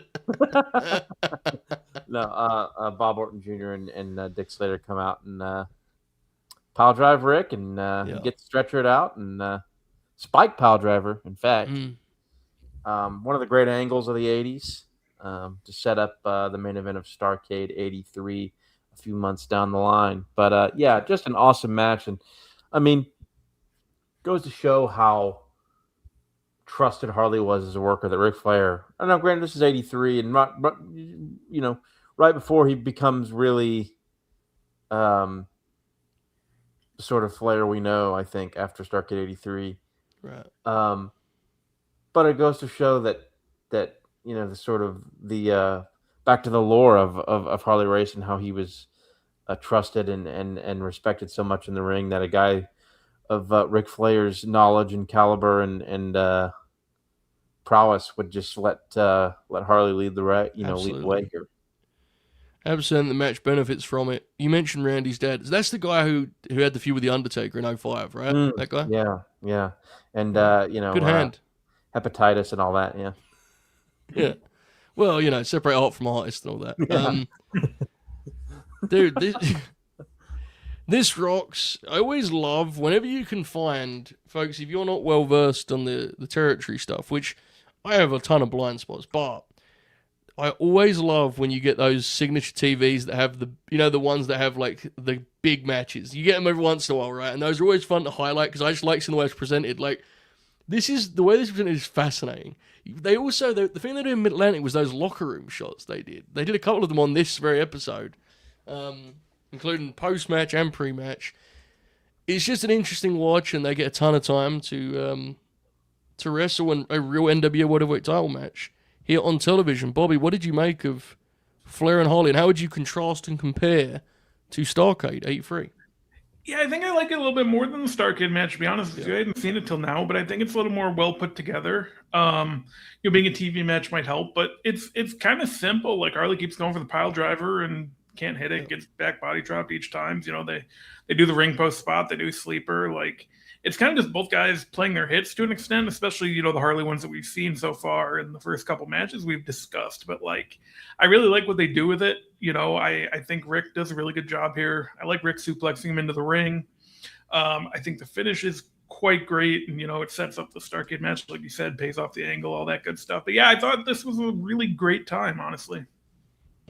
Yep, I did too. This is one I'm very, very fond of indeed. It's Harley is so giving as NWA World Champion, right? Like, yes, he plays bully at times. Yes, he roughs Flair up at times, but he's willing to fucking feed a 10-minute babyface shine. That's what they want. That's what we'll give him, right? And I think that is something Flair definitely took from Harley, I think, and learned from as champion, and would kind of become his signature, maybe even to a detriment at times. But Alex, what did you make of this TV match? Have you seen this before, by the way? I'm intrigued. I thought I had, but I had not. Yeah, good stuff. Just absolute nightmare rotation on Flair's gear, though. He's got the purple trunks, the blue knee pads, and the red boots. Just absolutely terrifying. Making towns. Yeah. To me, one of the things that I took note of, first of all, does Harley, I think in every single match we do in this lineup, he does the spot on the outside where he goes to the pile driver, gets back body dropped on the floor. If not every, at least 5, I would say. To me, the one thing that kind of threw me off was the opening stretch of this is power move Ric Flair, which is never Ric Flair. He even does the body slam where he picks him up, holds him, and then tosses him to display his power, which was never babyface or heel a Ric Flair thing. So that was like, what the fuck? Beautiful vertical suplex. On the outside of the ring, there's a granny who has her purse in her lap. Just the visual of that is incredible, and she's clapping and cheering on. Joe, how about the snap of those NWA ropes, man? Picks it up. Oh, it's a beautiful thing. There's something very comforting I find about this match, and this is one where, and I know people hate this because there's a charm to watching the grainy footage. Having the network remaster of this is a beautiful visual, dude. It looks so pretty. This fucking match is glorious. Yeah, the sound of that old NWA ring, Yeah. you could just put that on put some AI fucking ambiance on YouTube for 8 hours and I would listen to it. But yeah, I forgot Bob Orton was so in the trenches in NWA at this point, because this is, what year is this? 83? 83. Yeah. Okay, so we're 2 years away from WrestleMania, which he played somewhat of a part in. So yeah, the ending kind of surprised me because it started fucking with my head about timeline and whatnot. But yeah, I think this is. I enjoyed this more than the Starrcade match. I understand the historical significance is not as great. The introductions of this are like the famous clip of Harley that WWE would always use, where he opens his robe to reveal the NWA title and then lifts his hands. Yeah, and obviously it's Kaniski that's the ref in the Starrcade match, right? That kind of that's a thing. So yeah, I enjoyed this. Up until this point in the lineup, I think probably the lower end of my match choices, but it's just, I think I kind of knew what to expect, and there wasn't anything that really surprised me in this. But still, fundamentally solid shit. Yeah, absolutely. I think I don't know if anyone would watch it, but I think a Cowboy Bob Grappler would actually be Oh, hell yeah, dude. pretty awesome, because Boxing every time match. I've seen Bob Orton, it's like, wow, like, Oh yeah, he was a hell of a hand. Fucking awesome wrestler, dude. yeah. He's someone who I think, Oracle, you did the joke, but like, he actually is just Randy's dad, right? I think through the wrestling audience, like pretty much now. I don't think his stuff's lived on at all. Yeah. Yeah. Great worker, honestly. Yeah. Seriously. Yeah, we should do, even if he gets someone, like, we were going to do it before, and we will do it one day. There's a lot going on. We were going to do that, like, kind of bonus feature vibe for Blackwell, wasn't we? I think, because we do have to keep the lights on. People have to watch the shows. We could do those for the real lunatics on LNG Gold, Right. There's a couple wrestlers like that where we could just get like 4 matches and just do kind of like the Hack thing, where we just do like grid-alongs of the matches. Now, of course, Hack was such a beast, we did both of those things. True. Special treatment. But Thanks for the house, Hack. We'll figure it out. Yeah, tremendous stuff. And that, of course, brings us, a couple months later, Starrcade 83. Now, let's discuss now. Sorry, Yes. Oracle, did you see the Sandman Invisible Man match? No, I saw clips. God, Hack's blown up by the end of that, of wrestling the Invisible Man. Insane. God love him, man. He's and it's a hoot. If you can stomach that type of stuff, it's really funny. And you get a Missy Hyatt run in, so Kendra Lust, do. World Collide. yeah. That's where the show ended, by the way. So let's leave that there. All right, so let's talk Starrcade 83. Not the match. We've all talked about the match. The lore surrounding Starrcade 83 is... I actually don't even know where the truth and fiction meet, end, start, and finish anymore. I don't actually know what ones have been corroborated. Like, okay, Alex, because this feels like something that's right up your alley. What are you confident on when it comes to the start? What is true and what isn't? How do you feel on the kind of the payoff business? I think it seems to be confirmed, right? That was the truth about Vince, so on and so forth. Alex, take it away and talk some Starrcade 83 backstory and lore, please. In regards to Vince trying to Yes. get it shut down, yeah, and the whole thing was he not confronted, but he like met with Harley Race in person to like try to pay him off to. Was it to no-show it or to come work for him? I can't remember which one it was. I think both. I don't know. Definitely no-show it, but I think Cornette may have spoken about, like, he did actually physically... Like, Vince, I think, physically did confront him when he said no. Yes. That's the... See, like, and the thing is, too, if you said that about, like, 20... or, like, 2006 Vince McMahon or something, it's easy to believe. But, like... pencil wienery, Vince McMahon from 1983 trying to fuck with Harley Race. Like, that just, what a psychopath, man. Yeah. This is so he's like shot a takedown on him. Yeah, this is it. Yeah. Which is, again, like, it seems like everyone corroborates that Harley always was packing. So it's like, he could have just shot Vince in the back or something. You imagine Vince, like, fucking walking like Dewey and Scream 2 for the rest of his life? At least, Grimford Possibilities. What if Harley Race killed Vince McMahon in 1983? Vince is like fucking Larry Flint in a fucking wheelchair. He just shaved Professor X. He shaved his head bald. Yeah. All right, pal. I got an idea. Yeah, that's it. What if Harley Race killed Vince McMahon? Yeah. Thumbnail of like a gravestone. But it's it just speaks to like the Wild West time that was, and circling back to our subject du jour, Starrcade was like the attempt at that point from the NWA to do like an actual super card. Like obviously we talked about Fritz's show, and Parade of Champions would have been earlier in the year because David died in '83, I believe, and so there were these other examples across the country of these guys hosting super shows, but not something with the prestige of the NWA. And the point is, Harley Race was the guy they saddled that show around. There were a lot of things that built that people were paying to see otherwise, but Harley Race was the main attraction on that. And I think that's something that should never be lost. If we want to do all this fucking smoke and grandeur about Hulk Hogan and WrestleMania 1, I think we need to give Harley Race his credit in that sense too, that he was the biggest fucking deal that was in the territorial professional wrestling industry at that point in time. Yeah, absolutely. This stuff's fascinating to me. And that's actually, we mentioned about Harley's toughness. We should stress that.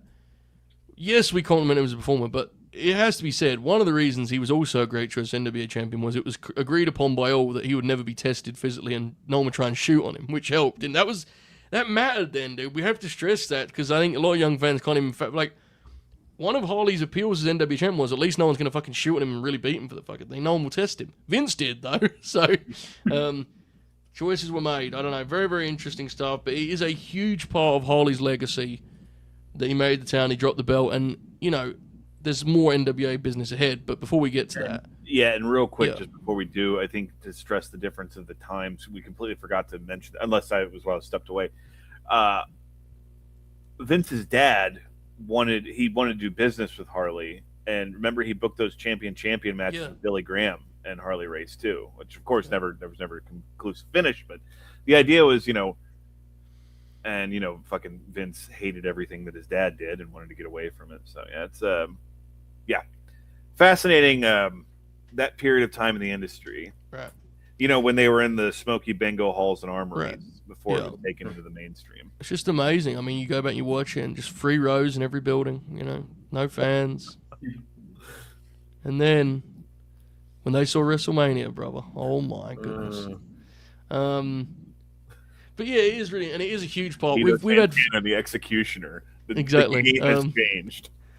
We've downplayed the match because the match isn't their best work, but we should again stress the importance of that moment. You just did it, Alex, and it changed. I mean, Ric Flair leaves that a made man, right? And that's the title reign and the deck. That's the NWA title win that then kind of defines who he is.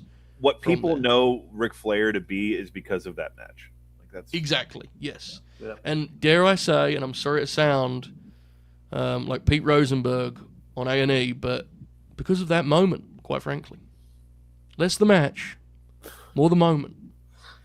But I digress. All right. In 1984, this is saying, Alex, you mentioned, this is relevant to what you said. In 1984, he gets a 2-day reign in New Zealand that then only became recognised years later. At the time, it was not recognised. In New Zealand, he wins the belt for 2 days and drops it back. Who did he beat it? I guess Flair, I don't know. I didn't even look. I just saw New Zealand and popped huge.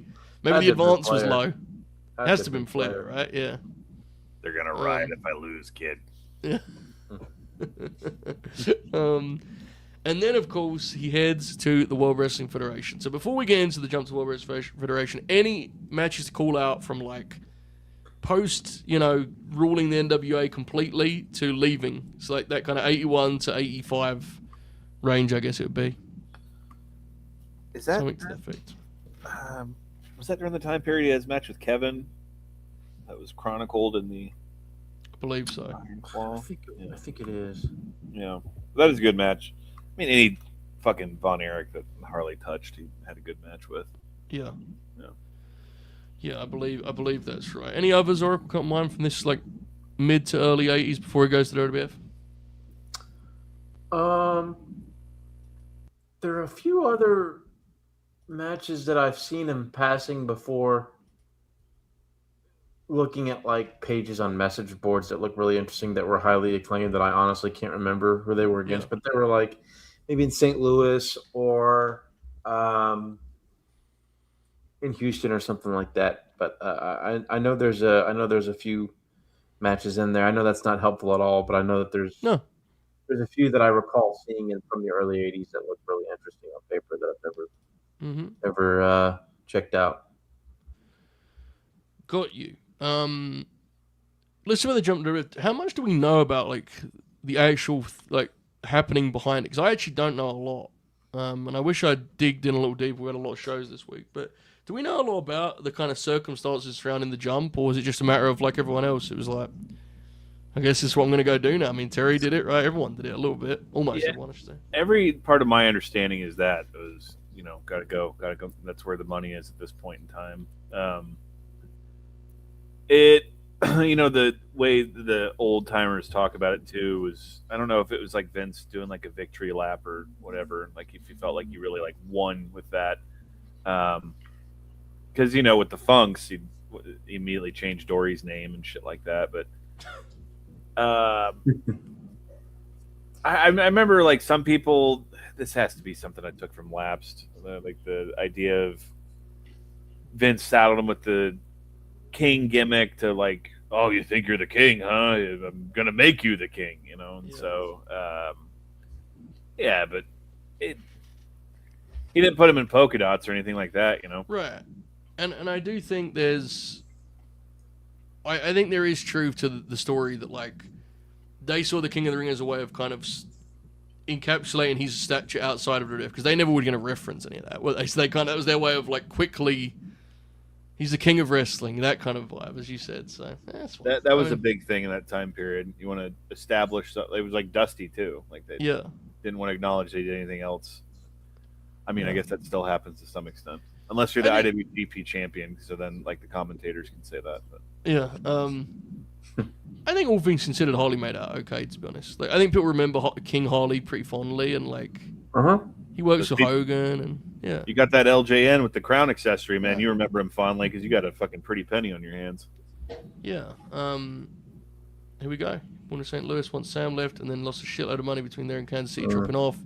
Long story short, he needed the money. Fairs. He wins King of the Ring, as we said. What's up? Important to call out both him, King Haku, I think even Duggan when he had it. The theme song that is now associated with Jerry Lawler, all those guys, that was like the house king theme that they gave these people. Yes. In-house royalty theme. Yeah. There you go. He works with JYD at Mania 3. Right? And that's like when it's so hard to capture the insanity of this time where like just territory titans are just being brought under this one roof where they just all have these like underneath programs. It's so fucking weird to look. These cards are fascinating when you've seen these guys in their home setting. They're like base territory. It's fascinating. Is that match any good? The WrestleMania 3 one? I don't remember it being particularly good. Oracle, okay, it's short. It's short. Yeah, it's fun. I mean, it's not that bad. I tend to have a lot more glowing look on things of that nature.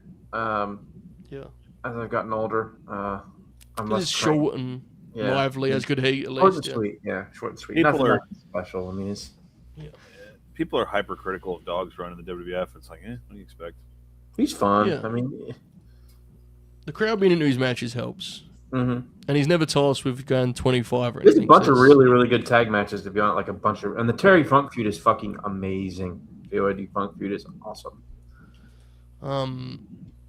So let's jump in to our third act. May 2nd, 1987. Harley Race gets a chance to work a lot with Hulk Hogan, or you could say, in fact, probably more suitable. Even though they didn't suggest this in the bank account, but I think in terms of reputation, Hulk Hogan got the chance to work with Harley Race a lot right here in 1987, and coming off WrestleMania 3. This is from May 2nd, 1987, in Boston. We've talked about these before, folks. We're going to have to go over it first, but these fascinating shows, WWF, when they would run the certain markets, you would get these shows that were basically house shows on television, right, in that market. And this is one from Boston, WWF 40-weight title match. Before we go any further, I do want to ask you guys. This is actually Oracle. This is big. You need to clarify. Young Donnie, who you have deemed one of the premier prospects in our sport, was working on a list of the greatest WWF television matches of all time. And I ruled, personally, I don't think these matches should count. Where do you stand on that? Here we go.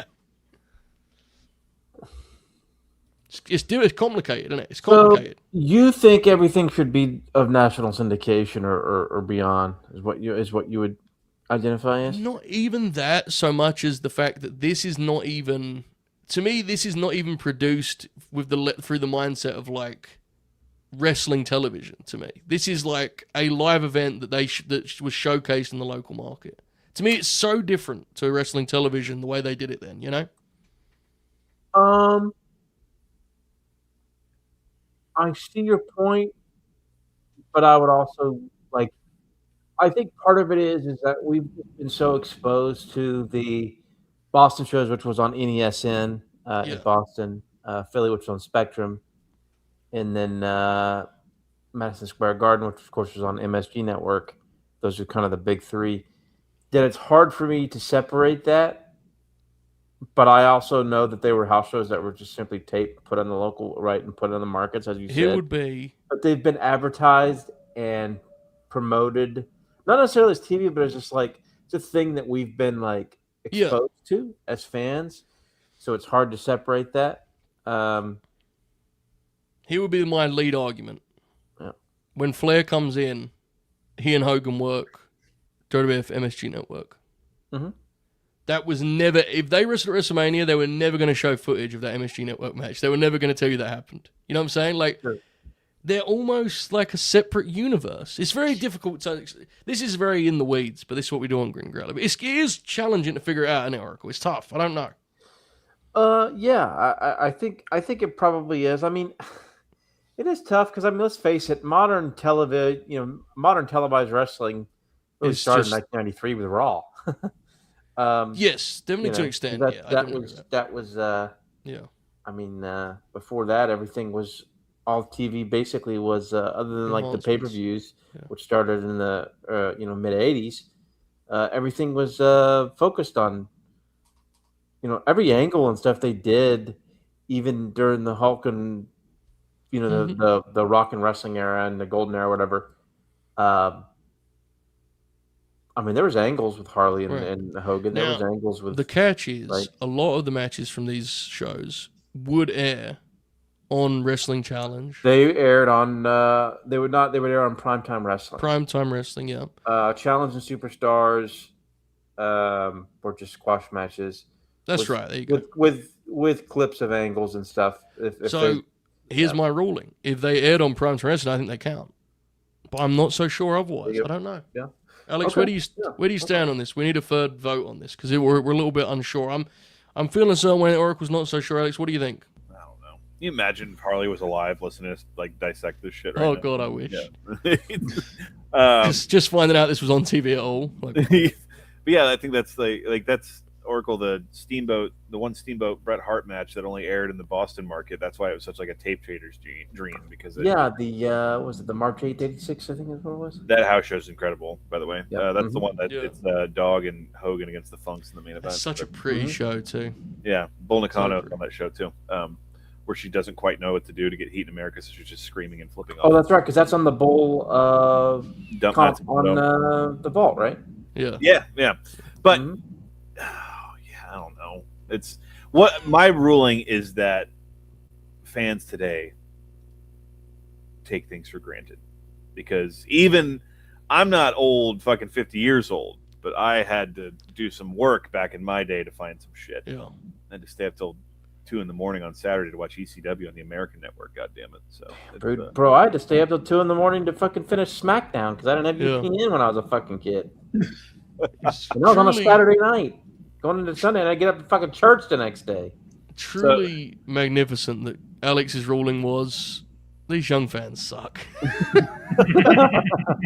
I remember, Oracle. It was 1 a.m. ECW, and then 2 a.m. was XPW, and then I had to wake up to go to church the next day. But after watching XPW, I felt like I needed to go to church. So I watched ECW on TNN with Dad at like 11 p.m. on Wednesday nights, whatever the hell it was. Oh my! That was the worst. 2000. Like one of the only times my mom decides to watch wrestling with me, Francine's coming out humping the rope and shit, and I'm just like, oh God. Yeah.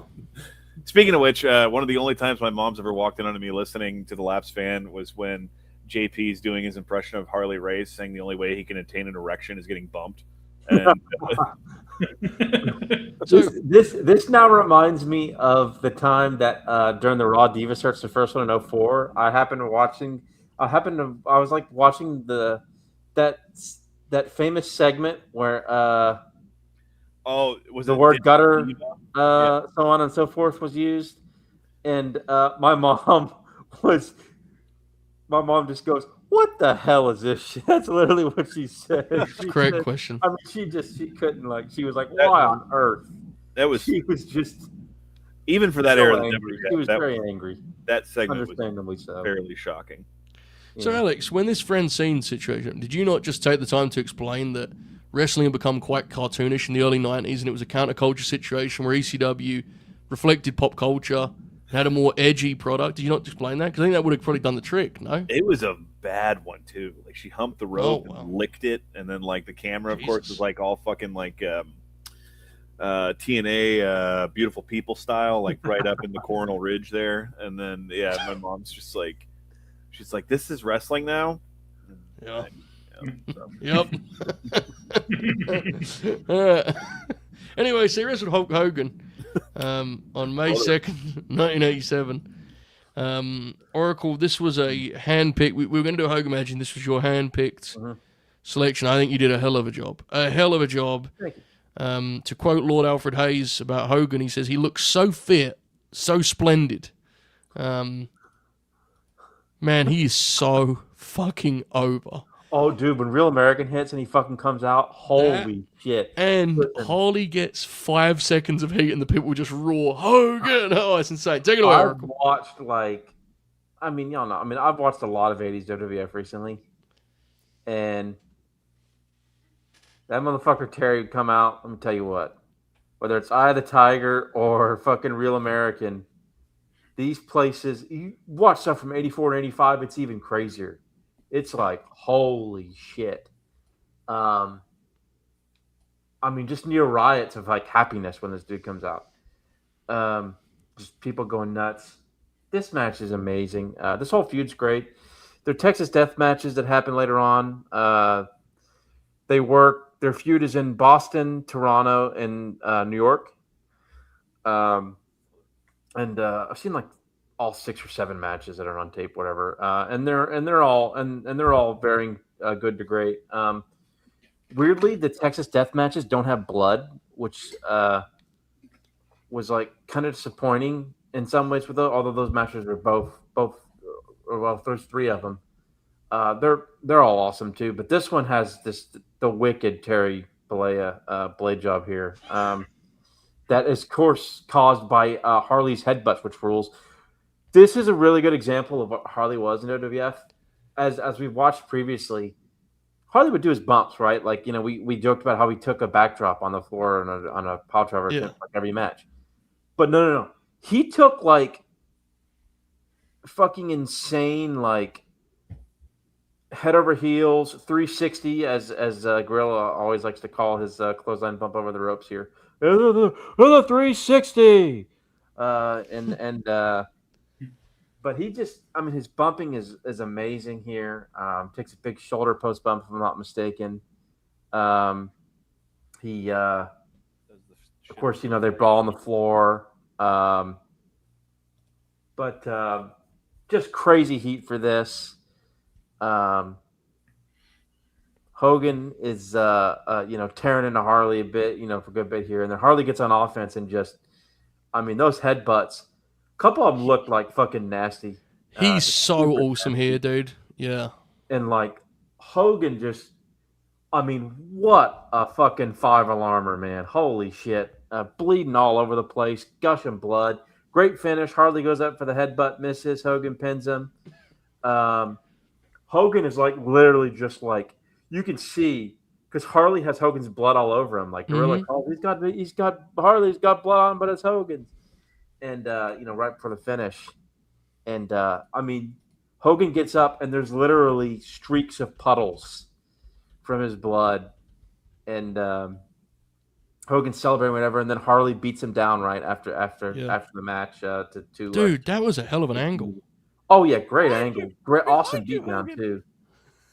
So Alex, do it one more time for us, please. Lord Alfred. He starts. He's like, behind you, behind you. Is that Master Yoda or is that Lord Alfred? Yes, it sounded- but yeah, this is a fucking awesome match. This is my favorite of their feud. And again, it's well worth checking out the whole. I mean, their Texas Death matches from Boston and Madison Square Garden are both fantastic. But this one has the blood and the angle, and it's kick ass. I'm really a big fan of this one. You really see here the experience of Harley Race in that he gives Hogan just enough space to sell, to mow, but he is also relentless in control. He's rough, he's tough, he's believable. He's doing very simple things, but doing them so expertly and keeping everything tight. I thought he was absolutely magnificent here. I mean, it helps that the crowd is ready for the Hogan comeback within legitimately seconds of Harley cutting him off. They just want to see Hogan kick out. It's amazing how over he is, but man, Harley was incredible here. And this is, again, this is 87, right? So we're talking about 28 years into his professional career. He's 44 years old here. Yeah. Wow. And here's the thing, with the way it is today, the age is impressive, but we see a lot of older wrestlers now. Think of the miles on the clock here, and like That's why this why third insane. act's so impressive, right? yeah, Like, it's. I mean, I think you could argue this is his best performance on the lineup. I really mean that. I think he's that Yeah. good in this match. Because this is also a more challenging assignment because he isn't necessarily a natural fit here, right? This isn't St. Louis, right? This is different. So. Fabulous stuff. Alex, I'm intrigued. What did you make of this? Had you seen this particular match before?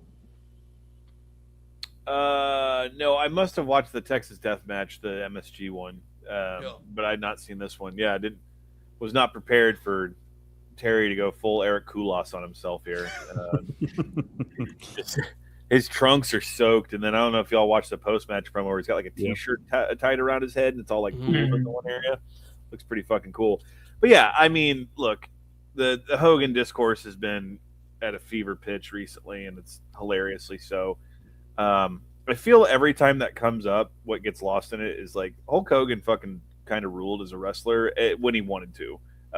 Before like, the early 90s when he was like, maybe not so much, bro. But here he's fucking awesome. And they're like the not brutality, the physicality. That's the word I'm looking for. And just kind of like that's why Hogan got so over. He was charismatic as shit, but he was an ass kicker. And here he comes across another ass kicker who's like fucking rocking his shit with these headbutts and splitting them open and whatnot. At one point, very strange artistic choice, but they do this shot. It's over the shoulder. It's like fucking Lord Al and Gorilla, and you're looking over their shoulders kind of into the ring, but then you see on the announce desk the WWF titles next to the crown, and it's it's kind of like, holy shit. It immediately gives this match like a big feel.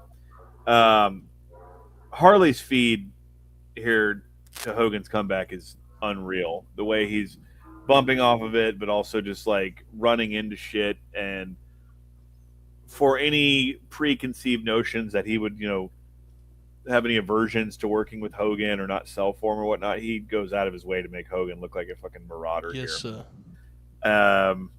And Terry not being able to rely on the tricks of the present time, he has to dust off the Axe Bomber in this. And brother, he nails that clothesline on Harlem's race. He fucking mows over him with that. I had to yell, Hogan-san is number one. But yeah, dude, when it's like he hits the first headbutt and you see Hogan kind of like do one of those, and then he hits the second one, and on his way down, Hogan just fucking like rips at his forehead. Bro, and and he comes up with the proverbial crimson mask. And then, you could say that Hogan was a bit paranoid about having to work with Harley because he does have to use a roll-up to beat him here. That's crazy he did that. It's crazy that this presentation, Harley beats the fuck out of him in this. Like, front to back. Barely survives him. Yeah, it's awesome. And then the post-match promo, one of the things that it's when I go back, because he used it so much during TNA with Hogan, one of his lines, that when you go back and hear it in his old promos, it just pops me huge. He challenges Race to the rematch, and he says the promo, "Enough of the Gaga, dude." But yeah, this match is awesome. This would easily go on my compilation of matches. You know, this is up there with like the Stan Hansen Wrestling Summit match of like Hulk Hogan wasn't just always this like Macy's Day Parade balloon wrestler. Like he had like these fucking brawls with people, man. It drives me nuts that when people talk about Hogan in Japan, they talk about him doing those stupid fucking arm bars and not the fact that he had this like aggression and intensity that he could tap into. That's the stuff that's interesting, right? Yeah. It's when he's like angry. It's not. It's him locking up as no. Who gives a shit? You know, like it's drives me nuts. Yeah, tremendous stuff. Bobby, what did you make of this one, mate? Yeah, it was incredible. Like I said, I'd seen the Saturday Night's Main Event match. I was kind of at first hoping we'd do that one, and then I watched this one. And it's a lot better. I'm glad we did this one instead. That one has the table spot, but this one has, all this other shit. I'm so glad that we were able to see that instead, because like very rarely do you see Hogan have this kind of match. Just he has a quote unquote Hogan match, and this is not that in this one. It's to an extent, but it's with an opponent who he doesn't have to kind of work around the entire time, and it's really cool to see. And just obviously the blade job and all that. Whenever he gets color, it's a sight to behold, and this is great. To the point about the Hogan match, it's in there, right? But Harley gives it these rough edges. Yeah. This is very different to what the Hogan match looks like if the Honky Tonk Man's the one getting heat on Hogan. We've loved to the Honky Tonk Man, but this has a sense of danger to it. This has a certain bite to it, if you will. I will quickly say. Oh, Honky? Because this is Grin, Grappler, Harley. Yeah. 84 to 87, Hulk Hogan. Yeah. Legendary. That good. I agree. I actually think after late 87 and on, well. When was I will say the big event, the match with Orndorff's fucking awesome. Was that 86 when that happened? 86, yeah. I mean, there's all sorts. There's tags. There's Don Morocco, if you in 85 is fucking. They have a bloody cage match. Fucking rules. He's great in those years. I will say, I think his hit rate is better than the reputation suggests when we get to the early 90s. I actually think a lot of that stuff is. I don't necessarily agree with how panned it is. Like, for example, if you go back and read the like contemporary coverage of him and Yoko, I like that match. Yeah, that match is great. I mean, yeah.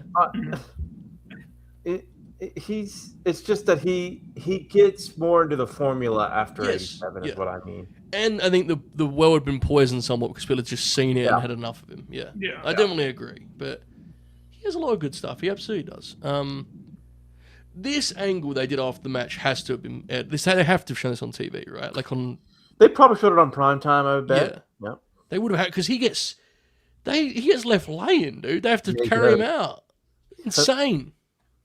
Man, why it gives you an idea of Harley's rep and stature in the industry. Amazing stuff. Yeah, there's some awesome match. Great match. Great match. So it is against Hogan that Harley gets the injury with the table, right? That we talked about earlier, that puts him on the shelf for a bit. So it's been event 88. I believe so. Yeah.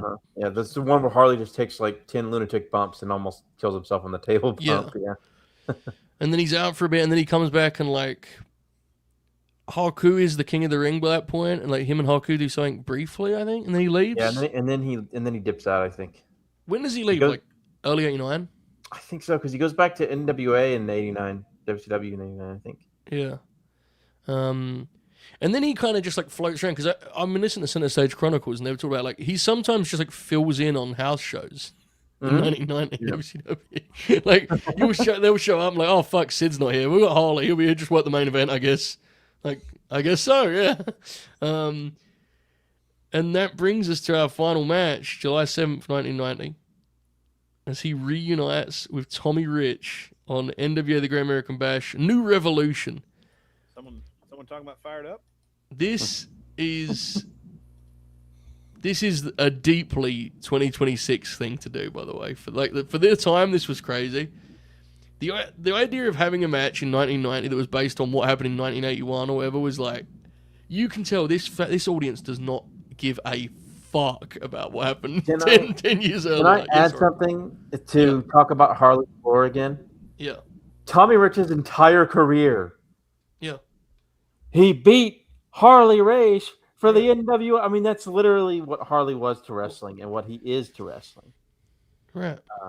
It's like Tommy Rich's entire career was he beat Harley Race in 1981 for the NWA title. I think it was, or was it 79? It was somewhere around there. It was later. I think it was 81. I think it was early 80s. I think it was 81. Yeah. No, you're right. It's just, I was thinking about it a lot because, so I really like this match. Before we get into this, we had some conversation about this earlier, folks. We'll get into it in a second. But the elephant in the room with this match is that this is not something the people in attendance for Great American Bash saw as a big deal. You can feel that very quickly.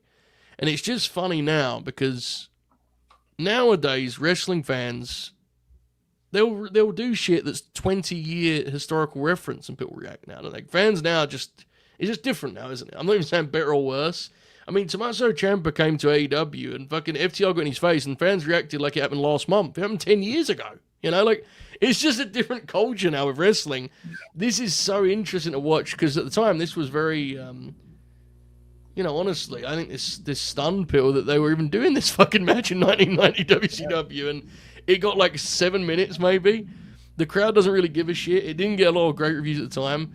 Oracle, you wanted to do this, and I'm glad you, because I like this match, but you said you wasn't as thrilled with it on rewatch. Fair, Sarah? No, right? and I sounded, I didn't particularly like the match when I watched it yesterday. I don't hate it, mostly because the crowd was just so disappointing. I remember this was a match that was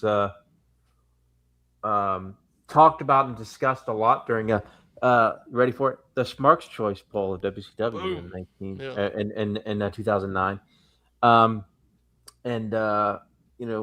We all watched it on Smarks Choice and discussed it, and a lot of people enjoyed it, including myself.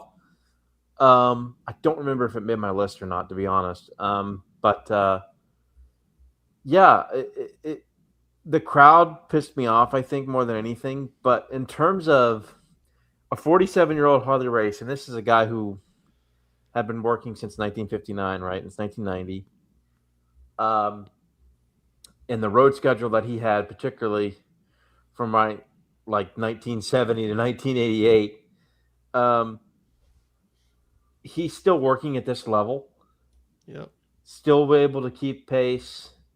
Tommy Rich still looks young here. That would change very quickly. By the time 1970 ECW came around, his liver did a lot of bad things to him. Yeah.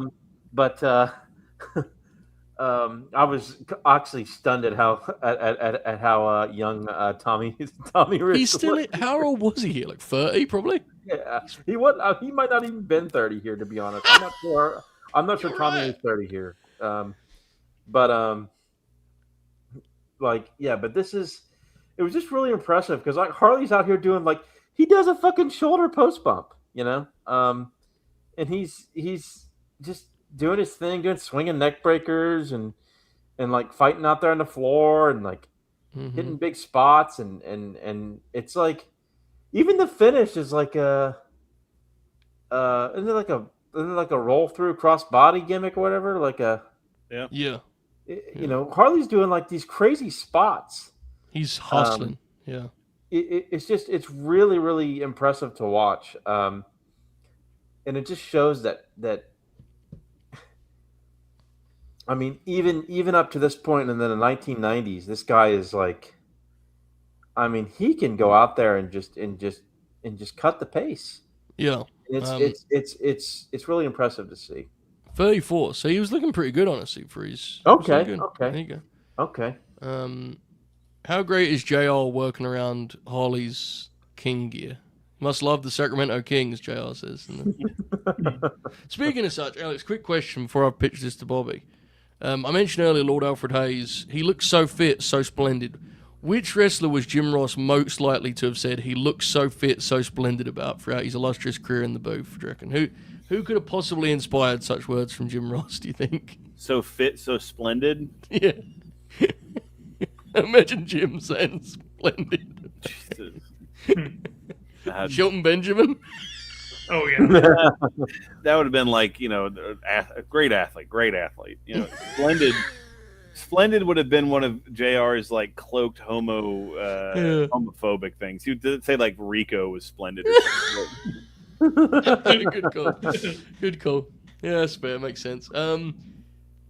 Bobby, our final match, something different. And again, as Rye said here, you kind of hate to see Harley work inside so much silence, but the wrestling had changed, right? And the audience wasn't necessarily invested in this beef from almost a decade prior. But I think it's fun for us. What did you think, Bob? Yeah, you know what? I enjoyed it, so I don't care if they enjoyed it.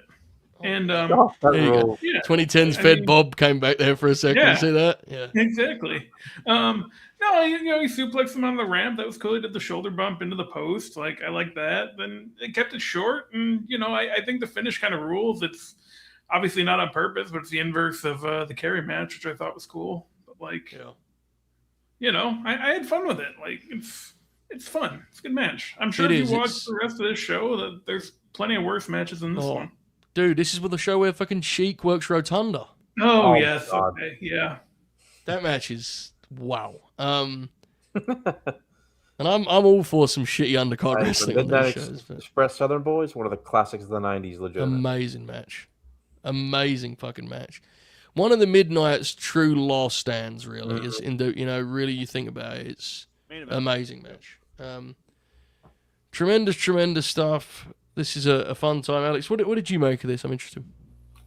Yeah, it was fun. It was like you said. It's kind of funny. It doesn't get a bigger reaction than it does. But this would have been at that point in time where we don't want to seem like we're old, so we're not going to draw attention to the fact that this match is, a rematch 10 years in the making or whatever. Whereas now, there are matches on Raw that happened on Raw 10 years ago. Oh yeah, absolutely. So, the pile driver is the highlight of this match. The way that it is delivered and the way that the Godfather, Tommy Rich, pops up and rolls out of the ring from it, it just looks incredible. We mentioned the Sacramento Kings call out. And despite it all, with how dead the crowd is, they react to the finish. Yeah. Half the crowd pops huge, like that Harley, Harley won. You can even see, like, I felt like I saw a guy who had his kid at the show who, the dad that was like, yeah, like, you remembered Harley from back in the day. So it's not long enough to be anywhere near bad or offensive or anything like that. It's, obviously Harley Race and Tommy Rich are two good wrestlers. I think it's an interesting place to end because it's fascinating. Like you said, that they booked this match on this show because this is the show where Sting has his big coronation. Yeah. And they're like going in this new direction. And on the undercard is this NWA title match or a rematch, as it would be from 7 years prior or whatever. And I think it does show that Harley wasn't long for the world as far as being a wrestler goes, because his movement, not momentum, is clearly different from where we were in '79. 11 years prior to this and whatnot. I think this is a fun, like, little cliff note to end it on. I agree. How excited was Harley to have that elevated ramp? Oh, yeah. Oh, many baby. ideas. Oh, Just baby. suplex. Come on, anything. Bump me. And then you got to do it, fucking 15 times a week with fucking Leon. We're getting there, brother. We are getting there. Yeah. Glorious stuff. I enjoy this. This is fun. And at this point, I was waiting when to deploy this, but Austin dignitary John Golson, I don't expect you guys to know who that is, but anyone listening from Austin may, film critic and amongst other writing credentials in Austin, Texas, once said that by this point in his career that Harley Race looked like Thurman Merman all grown up. Of course, Thurman Merman being the little kid from Bad Santa. And so Yeah. I can never unsee that when I watch this era and beyond of Harley Race. it is crazy how, like, this feels like a different world to the Hogan match we just watched. Like, And I know it's 3 years. stupid because Yeah. it's a different promotion, but it's not just a promotion, is it? It's just this is a different wrestling world, man. What would be the wrestling decade with the most change? Is it the 80s because of the national explosion, or it's because of the 90s because of the style? I think it's the 90s. I think it's the personally. 90s. 90s artistically, maybe business wise. Artistically is a bigger. 90s Yeah. artistically is bigger. Yes. 80s is Fundamentally, business wise, the yes. structure of the industry. If, Yeah. if you go like from a global perspective of like the in-ring product, like 84 to 94, the changes that Yeah. occur in that period of time are just insane. But if you look at if you look this here, look at this for a pay-per-view match point of view. Look at where pay-per-views are in '99. You know, it's like not better necessarily, but those that 99 late 90s US wrestling was a different galaxy in itself, even from this, right? Like it's fascinating. And again, I'm not even saying this in a good or bad way. I'm just saying it's so interesting to look at this when we're in a time now where it feels like guys just go forever. Yeah. WrestleMania 32, aesthetically, looked the exact same as WrestleMania 42. It's like nothing really changes in a decade. Aesthetically, please don't crucify me on that, because Oracle and I are still fucking being held hostage in Even easier. Randy Orton and Cody Rhodes main event of WrestleMania, and their video package featured extensive footage of Legacy, which was an act from 2008, 2009. When I was in high school. Like, it's just a different world. But anyway, I believe I think it was working with JYD, but he has a shoulder injury in December 1990, which concludes his in-ring career. Corbin just won the belt royal, pop me. That's a good one. Don't have that very good. What was the highlight of that show? Don't do that to your boy Shane. Don't do that. He nearly died that night, dude. Don't do that to him. I won't even let you do that. I've tried to defend that match on this platform, and I have been resoundingly voted out. It can still be the highlight, though, on that show. Wow. What is the actual highlight? The women's Okada title and match? Fujiwara were just furious. I could just imagine they were just fuming watching that fucking shit. The women's title match was the highlight, right? Legitimately. Has to be. I rewatched it recently, and it doesn't hold up as well. I've actually rewatched that match a few times. I like that match still pretty well, and the building was awesome. The ladder match is really good too, to be honest. Yeah. That show's just so maliciously booked. Like, it's boring.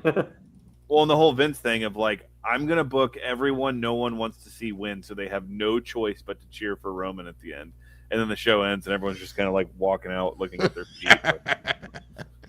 Dude, I learned this on Full Sail Behind this month. The day before Cardona won the IC strap in the ladder match, he wrestled at Access for the NXT TV taping. Dude, did you watch him on Cody's podcast with them talking about that ladder match? I did not, no. You don't have to really read between the lines. They're basically saying like fucking Sami Zayn was furious that Cardona was winning, and like it made like that's not like him to be upset about a finish.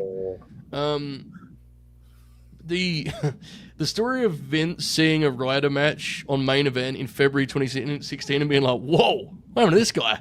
I like him. Where's he been?" Tell you what, there's some Zack Ryder main event matches in early 2016 that are pretty fucking good. So there we go. I'd buy that. We'll pencil that as another Grin Grappler in 2029 or so, which we'll get back to. All right, anyway, Grappler, Matt Cardona, yeah. Harley Race, who was always ready. Oh. He had to retire in end of 1990. Before we get to his post-in-ring... I'm just thinking of like Harley Race doing the, and now it's time for the major Marks purchases of the week. We can actually circle back, because I want to do a little action figure segment at the end, so we actually can loop all this back. Yeah. So stay tuned. Oh, radio, tell me everything. I hate that he doesn't have that theme, man. I hate it. Whoa. Harley ripping a Marlboro Red with the... You know what? He should have brought back the fucking... He should have brought back the half-lit or whatever the hell he had. The one, the half sleeve. Chelsea did it right when she won the strap. Yeah, she did. His tan is very problematic. Separate the art from the artist. So he retired. Before we get to his post in-ring exploits, do we have any other Harley race matches to call out here from this final act? This is obviously the thinnest in terms of like resume. I want to say there's a Zabisco match, isn't there? There might be one from 89 or 90, maybe. Yeah. I want to say 90. The Rick Martel match from 86 in AWA, right? The Wrestle Rock. Yes. We talked about that match rules. What else is there? There's the elimination tag that we might have covered on this show. Maybe we didn't. Piper, his last match in MSG before he retires for a little bit in WrestleMania 3. There you go. Who the fuck is it? I think it's Hogan, Adrian Harley, Adrian Adonis, and Savage versus Piper, Steamboat, and JYD. It's elimination. It's incredible. Like one of the legendary tag matches, right? Like that's supposed to. Mm-hmm. It's 6-man. Yeah. One of the best WWF matches of the 80s. One of the best matches of the 80s, just from atmosphere alone. I forgot to. I was going back through my notes and I had them all jumbled. I forgot to call this out in would have been our second act, but I'll call it out now. In 1984, the World Tag League tournament in All Japan that year, entering in was the tag team of Nick Bockwinkel and Harley Race. Yeah. That had a run in that, which saw them meet the likes of Brody and Hansen, the British Bulldogs, Tenryu, and Jumbo Tsuruta. I've seen a couple of those matches along the way, and Nick Bockwinkel in confirmed shoot fashion is one of my favorite wrestlers. So that's a hell of an outing too. I recently discovered him, that Bockwinkel guy you were telling me about, because MJF said he was a hell of a hand. He said. So I looked it up. So did he take like Jericho stuff? Is that the idea? He like stole Jericho. You got the rub. Yeah. It's too bad. It's too bad Andre was too rough with him. But yeah, I think that was actually about, which makes it even funnier, is I think he was talking about Hansen, because Bockwinkel fucking hated wrestling Stan Hansen, which makes it even more bizarre that Dave didn't highlight that issue. He highlighted instead the other two issues. I don't know. He said it. He wrapped it. He said, "This is Nick Bockwinkel, and I've got a passion. I'll get the title back from that humanoid Hansen." Have you seen that clip I've posted before where Bockwinkel was to Hansen and he says it was a great piece of shit? He says about his matches. Because I guess he would just guzzle him, I guess, right? Hansen would just swarm guys, wouldn't he? So. Well, yeah, Hansen, the thing was he worked like Nikki Bella. Like, you were going to get roughed up if you got in there with him, That was, you delivered that with real authority. You should be proud of that one. That's very good. Oh, man, we're off the rails. All right. You hear that story about them when the podcast or whatever with Bree and Nikki were covering the ankle break there? Oh, I heard it right. I couldn't believe it was real. Compelling audio, let me tell you. When they talked about the fact that, Nikki's broke her ankle, but they still did the fucking double suplex spot, and Alexa Bliss was just going, "Put me in a hold, please. Anything. I'll give you my money, please." Dude, I think I talked about this when I was on the draft the other night, but Oracle's here now. Oracle, what'd you think of Nikki Bella at Mania? She said, "I'm getting one spot. I'm making it last." And she wore the fuck out of Charlotte with that crutch, dude. She beat the shit out of her. Oh, my God. She fucking way later. She did that, and even on Paige's return, she made sure she was front and center on the entrance, which I thought was outstanding work. Anyway, enough about Matt Cardona and Nikki Bella. So, after Harley Race retired from the ring, he has a whole other career, which, again, as mentioned earlier, it kind of works in the sense that I think a lot of fans may have seen Harley more at ringside with Vader, who may be the most rewatched wrestler from yesteryear of all time, I think, at this point. I think everyone's favorite wrestler appears to be Vader. So he may be seen more in that spot by young fans than in the ring. Before that, 6 months after retirement, he actually first reemerges with Luger, right? He's Luger's like advisor or whatever, and they have that short-lived run, and then Luger heads out and he goes with Vader, and he has some uphill along the way, but Vader predominantly. How do you guys feel about this? To the ring by Harley Race. Yes. He is from the Rocky Mountains. This is the man they call Vader. A fucking Lex and Harley tag team. Sha! Oh! Sha! Oh! I am of the opinion that considering how many fond memories we have of Harley at ringside, he is historically underrated as a manager. I think he was fucking awesome with Vader. Awesome. And yes, we make bits of how much he bumped. Dude, if you were a babyface, you must have been thrilled, right? He fucking bounced around for you. Like, he would do it for underneath guys sometimes too. Like, motherfucker with a bleached mullet dressed like Dennis Franz on NYPD Blues coming out here to bump for you, dude. Like, yeah. Oh man, it's like all time just like pro wrestling imagery as I'm thinking of Harley in the shitty blazer with the blonde Jerry curl coming out, and Vader's got the do-rag on. I feel no pain and I fear no man, and Harley's just there, with the fucking pro wrestler stance. And to your point, okay, I'm gonna go ahead and get to it.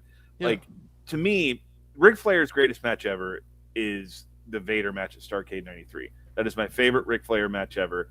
And so much of that match is centered around the idea that not only is Vader going to beat his ass, but Vader's being mentored by the guy who 10 years ago crossed Ric Flair's path at Starrcade, and he's learned how to beat him and all this shit.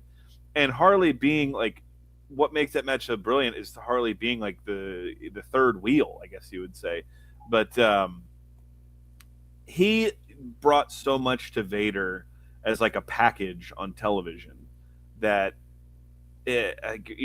what you just said is exactly right, Joan. It's my testament from my like personal life. The first memories I have of Harley Race are being Vader's manager and just like not even knowing the backstory, but knowing that dude's a bad dude. And I feel like, it's so easy to say that that's lost, but part of that is you have to have a guy who was a former world champion and formerly one of the biggest stars in the company be able to set his ego aside to be a manager. Right. And that's something you don't really come across too often. Even look at Flair. Today. Yeah. Look at Flair, dude. Flair was terrible in that role, right? Even though he should have been great, he wasn't, right? Exactly. And like even today where, wrestling's for everybody and everyone loves each other and everyone's best friends, there's still not a whole lot of these guys that like put their ego aside and can do something like Harley did in that role. And like even being the butt of the joke in some cases, because that aforementioned Starrcade match, he gets bitched out of the ring by Randy Anderson, and it's incredible. Like Harley, like obviously his mind for wrestling was great, but willing himself into that position gave him it extended his his shelf life in the business, and I think it one introduced him to a new generation of fans that I can attest to, and two, in a lot of ways, with the modern generation of fans, is what he's known for. It's just such a strange thing that I agree with every word you said about.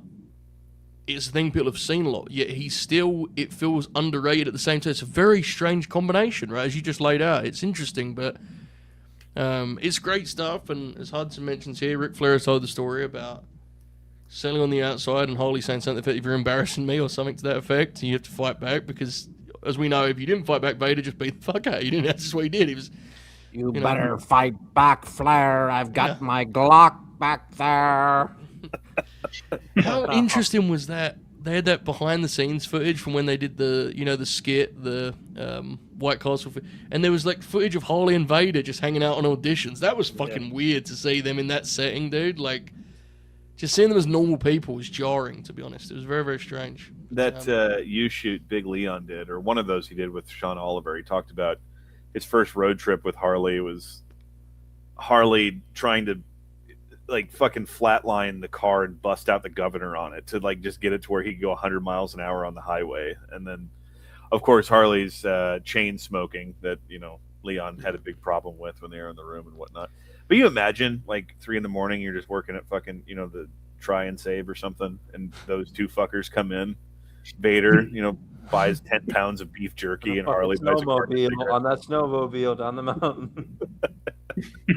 God, what a great act, dude! Like, where's the bathroom? Vader's got to go. Obviously, Cornette is the better manager, but give me Harley with Vader every time. One thing I did not know is seemingly Harley like filled in for Vader on a house show loop to wrestle Flair. Okay. Yeah. I could have sworn that there was a tag match where Vader and Harley teamed up. And so in preparation for this, I was trying to find that. And that did not happen, but what you said did. and that blew my mind even more. That like I guess Leon, stubbed his toe or some shit and didn't make a loop, and Harley had to fill in for him. But like, What do you think his ring gear was? Oh man, I feel like he wouldn't have had any, right? He would have probably just. Did he still bring his gear to fucking WCW in '93? He wore the Starman outfit. Like, this stuff, it doesn't seem to be like on record either. So like, I'm wondering if it was more I don't know, but Dave covered it at the time. So, fascinating stuff. And he's still. Am I wrong in saying that he's still with Vader for the Hogan stuff? He is, right? So I know he's there for the boss. Yes. In Spring Stampede '94, he bought for Boss Man, right? Oh, of course he does. Of course. I think he is there, Bob, right? With Hogan? He gets in another car accident like early '95. So I don't know if he's there for all of it, but he's there for Uncensored. So, for the time, that was an extended run, wasn't it, for a manager and heel? Like, because think how often they change things in WCW, dude. Like, WCW, you would hear, today, gone tomorrow. Like, they kept them two together for a long time. It shows you that it was a winning formula. And then, as Bob mentioned, the car accident, that takes him off the road. And that's the end of him being, like, a full-time presence in wrestling, right? Like, he floats around, he pops up occasionally. One thing actually inspired me to rewatch it, which was a mistake. He's the ring announcer for Benoit and Brett, which I'd forgotten entirely until I read it, and then I rewatched it. Like, he, just a sidebar, that is maybe the most saddest match in wrestling history, and it somehow has gotten sadder since, for obvious reasons. It's sad in so many ways. It's There's the two obvious ones, Owen Yeah. and Benoit, and then like, it's also like the last WCW. Right, but it's like, it's right before Russo comes in. It's like this is the end of WCW. It's in 1999, this year of just chaos, mayhem, and bullshit, and like they just wrestle for half an hour, like fucking insane. Honestly, it's I actually, when I watched it last time, it was years ago, and it didn't do a lot for me. I watched it today, and I found it to be like, I loved it, but I thought it was borderline depressing, for obvious reasons. I was talking about, Harley's the ring announcer for Brett and Benoit, the Owen tribute match. Oh yeah. So maybe I rewatched it, and I was just saying it's sad for a plethora of reasons, but the fact that their way of expressing the tribute is just to have a fucking wrestling match for half an hour is so, like, very powerful stuff. Pro wrestling, baby. Harley's, you can tell, is very, very moved to be there. He actually says he says being there for that, he says something to the effect that outweighs 99% of my accomplishments. And he says it with, not in a pro wrestler bullshit way, you know what I mean? Like, he says it with authority, like only Harley Race can. So yeah, he's there for that, and he does some business with Randy Orton, right, Bobby, which you mentioned. Mm-hmm. Yeah, He goes into the Hall of Fame. during Go, Legend- Bobby. Yeah. Well, I mean, Randy spits in his face. It's along the Legend Killer stuff. I think it's right before the Foley match because I think that was in Kansas City. So it's probably they were in St. Louis or something and did that. But yeah, they would always bring Harley out when they did Raw in St. Louis or Kansas City as well. It was kind of a figure there for a lot of the time. Was he part of the lineup that they brought out at Bad Blood '97? Ooh, I don't know. don't think so. Let me I think see. he was getting Turner paycheck still. Yeah. Maybe not, but maybe. I don't know. I'm not sure. What he was part of, that I can Yes. attest to, is Oh, he was there. Okay. There you go. yeah, Okay. that's obviously a forgotten. That is, obviously a forgotten segment because of the Pillman death and the main event. But that is a fascinating, Vince doing something like that in '97 is pretty crazy.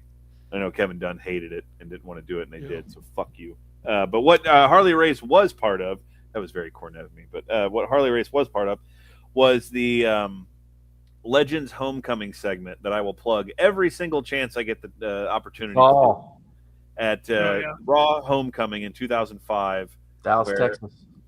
I was there, brother. And all the legends are there. And future NWA World Heavyweight Champion Rob Conway came out in an attempt to smite. Look at me. Just look at me.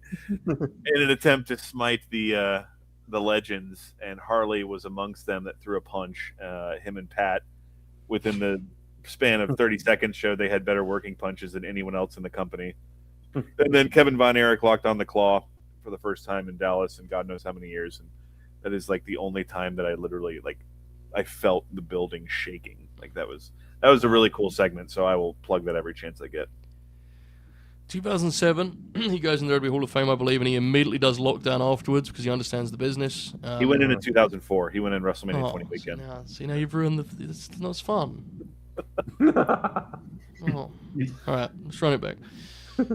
2004, he went in the WWE Hall of Fame, which was a long, hefty 3 years prior to his TNA lockdown appearance in 2007, giving ample time for them to split and form new relationships.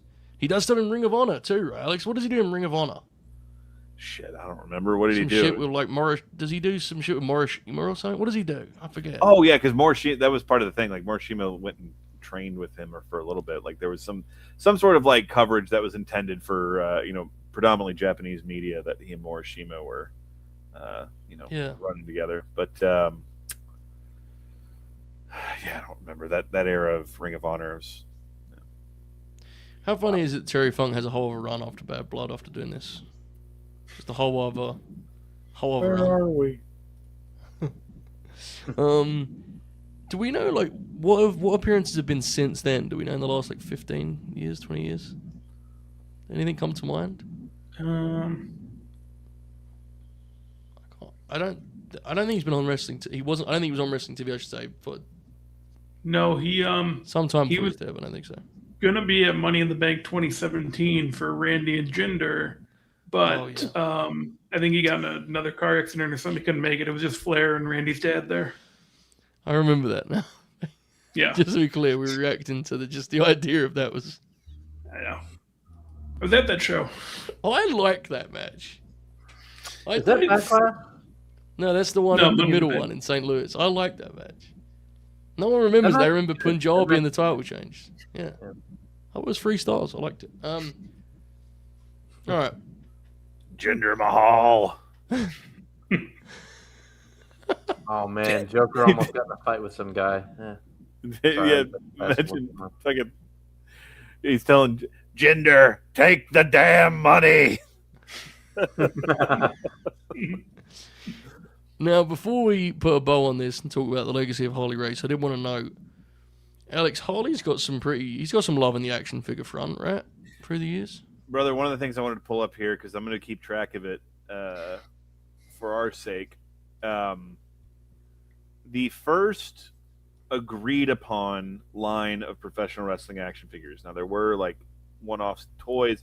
The first bit of pro wrestling merchandise that I've ever been able to find is late 50s. It was a gorgeous George hand puppet. But the first ever agreed upon professional wrestling action figure line was the Popey Super Puroresu line. Yes. And we have knocked off at this after today 3 of these fellas. 4, excuse me. So the first line was Abdullah the Butcher, Andre the Giant, Antonio Inoki, Bob Backlund, Mil Mascaras, Brother Hulk Hogan, Harley Race, Dory Funk Jr., Stan Hansen, and Terry Funku. Those figures, I believe the Hulk Hogan mint on card edition that is autographed by Hulk Hogan, the only one known in existence, is in the possession of one Roy Lucier, and I believe it was praised at $100,000. I think that's the most expensive wrestling figure out there. Yeah. Okay, I've just been reminded of something outstanding. This is correct. He is there for Kojima's NWA title win, where he beats Rob Conway of all people. Beautiful. Beautiful. We mentioned Cardona earlier. Boom. That Big beauty. rubber guy?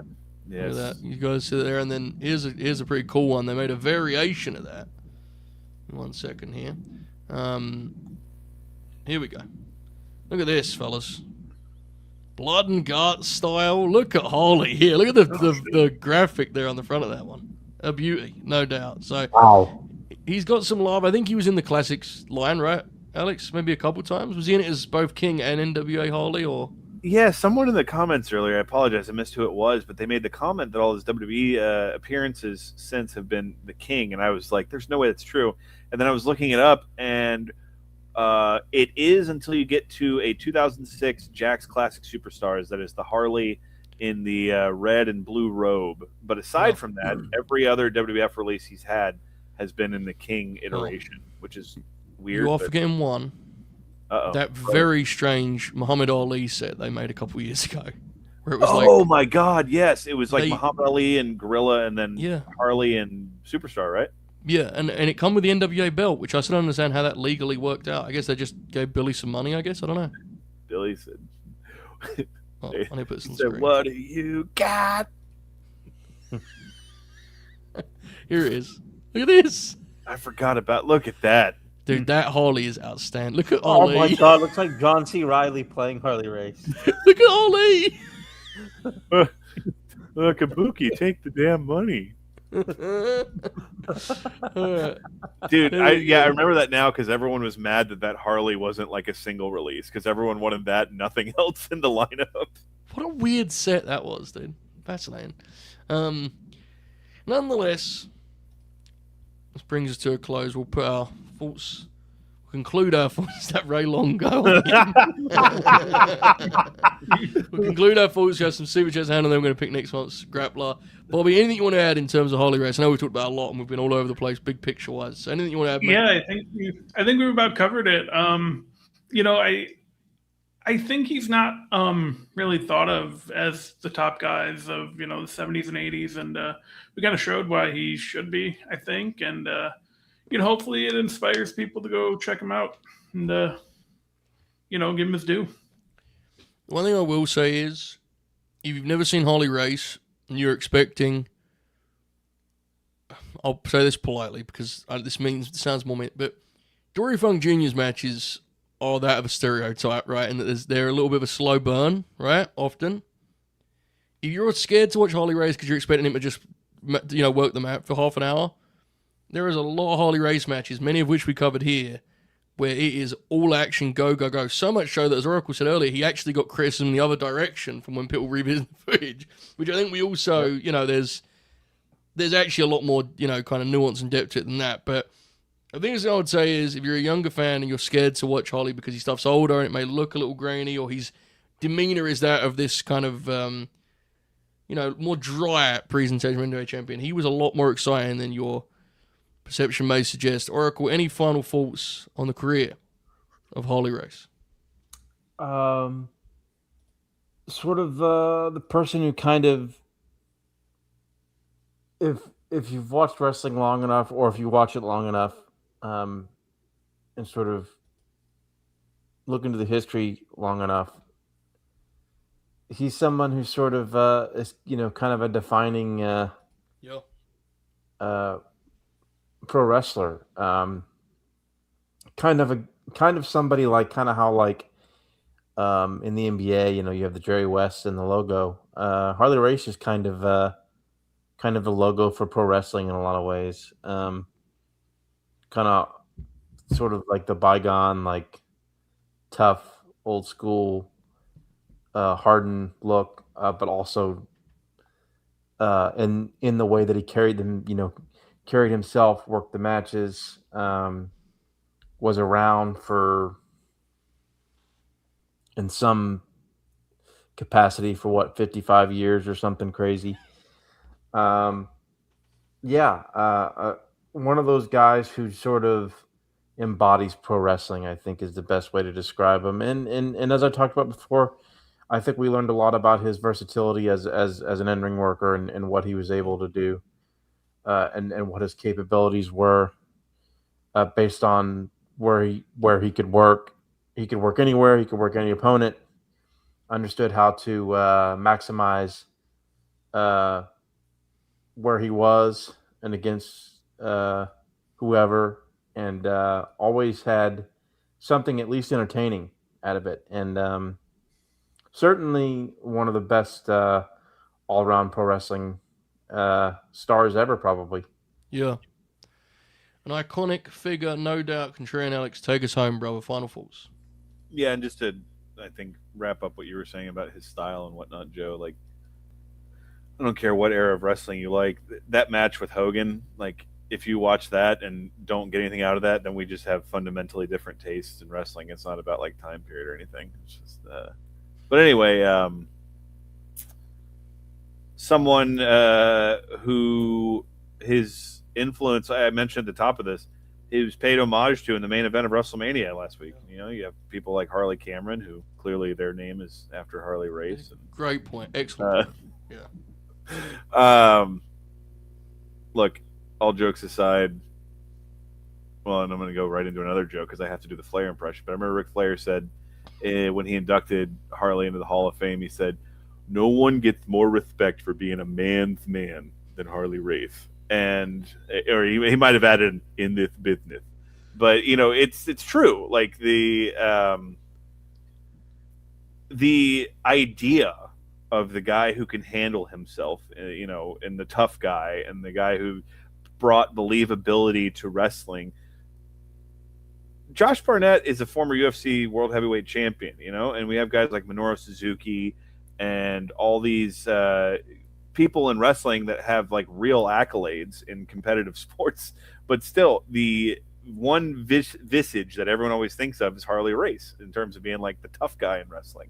And I think that goes so far, even to the point where there's like fans, there has to be young fans who have never seen a Harley Race match that just know him as the guy that, you know, CM Punk and, you know, Tommaso Ciampa and these, you know, current guys that they talk about being like, you know, a tough guy and whatnot. And so, his influence spanned generations too, because we talked about it just now. But like Triple H went on a whole fucking multi-year run trying to be Harley Race. He tried to be like this weird Harley Race Ric Flair hybrid, and we didn't talk about it. But like the whole Triple H thing that Spotty would always do, where he flipped over the rope in the corner, that was a Harley Race thing. We saw that on example in a couple of these matches we watched. He was a guy that like he was the top guy that top guys tried to emulate in the generations that went past, and he was a guy that the believability factor was always there. And his ability, Oracle was spot on. His ability to adapt to wrestle different styles and different guys, and you know, from an in-ring perspective or a managerial perspective, figure out ways to shine. Make other people shine. He, for a guy that is revered for his toughness, his ability to handle himself, his constant carrying of weaponry, and you know, someone to be feared. I think it's I think that part of his image kind of overshadows how clearly selfless he was. Yes. In terms of making other people look good and wanting to build people up. You know, it wasn't on this episode, but we talked about. I'm pretty sure he was the NWA champion when he lost clean to David Von Erich in that match we did from St. Louis. Like, he was a guy that just understood the business at a higher level. Which included protecting his image. And he's a guy that there was not probably as much longevity to his in-ring career as he would have liked due to choices made in the ring and outside of the ring. But it's a guy whose career, man, you could honestly say in today's climate of wrestling, there's more people that like try to do something closer to Harley Race than Ric Flair. Like, his legacy has kind of gone beyond in that way. So, but for me personally, someone who I always enjoy getting a chance to cover blind spots on because I enjoy watching his matches so much, and someone with this collection of matches tonight really took away a lot. So Harley Race gets a resounding thumbs up from my book. It's not like we ever end these and say like this guy fucking sucks shit, but Harley Race was a hell of a wrestler, and I think someone who hopefully, if we can do our little part, maybe some people will listen to this and watch a couple Harley Race matches and pick up on a few things. So. Yes, indeed. We have some business to handle in our chat, folks, and it's actually going to transition to our final topic, which is next month's Grappler. Before we do that, Fahad sent a healthy, hefty super chat, as the good brothers deemed him this week. Fahad of the Late Night Grin crew. Fine by me. Thank you, Fahad. We appreciate you very much. So there's a couple of John ones I'm going to circle back to. Oh, boy. If we can start here, Bob, you'll take this one and I can take the rest. You go here, Bob, and then I'll go from there. Thank you. Oh, here it comes. Okay, from John Burr, who drove faster, Harley or Ryan Dunn? What about Thanks, Paul John. Walker? Should we throw him in there? I don't like Thanks, there. John. That's all right. No worries. Yes? And you got a comment on that, or is you going to go somewhere else there, Alex? I'm intrigued. We could throw Ann Heche in that discussion, too. John Burr sent a super chat and said, I'm driving Oracle's parents to wrestling tomorrow, and I intend to drive at Harley speed while ripping heaters with the dome light on, and that's a shoot. That really reads like a threat, doesn't it? That's a hostage situation he's kind of got there. I like that. Good work, John. Paul Hale's just throwing working punches across the. Yeah. I feel like my mom would beat the shit out of John, so There you go. You got a challenge there. Pivotally, John again here. Harley sits atop the Twitterati political hit list next to guys like.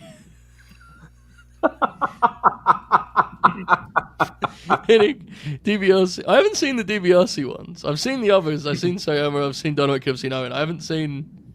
Is there a DiBiase bad contingent? Fascinating. All right. Interesting. Is it just because Money Inc?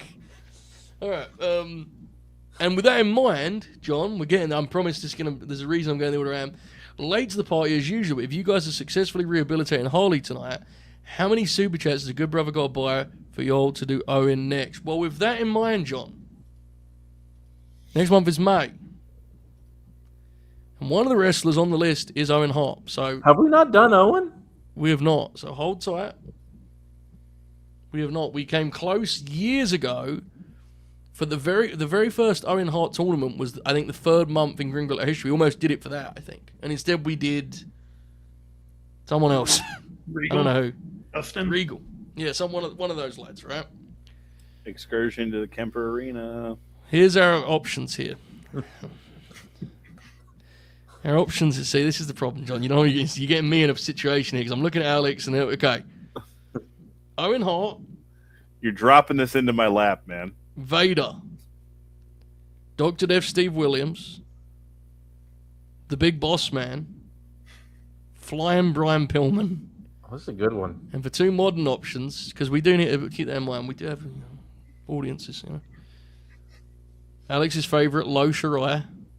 Oh, and this is right up Alex's alley, and it will make John really mad, which is worth considering. The recently released Alex Shelley. Boys, take it away, Bobby. Who you got? Oh, baby. Ooh. That's tough. I don't really want to do Owen because,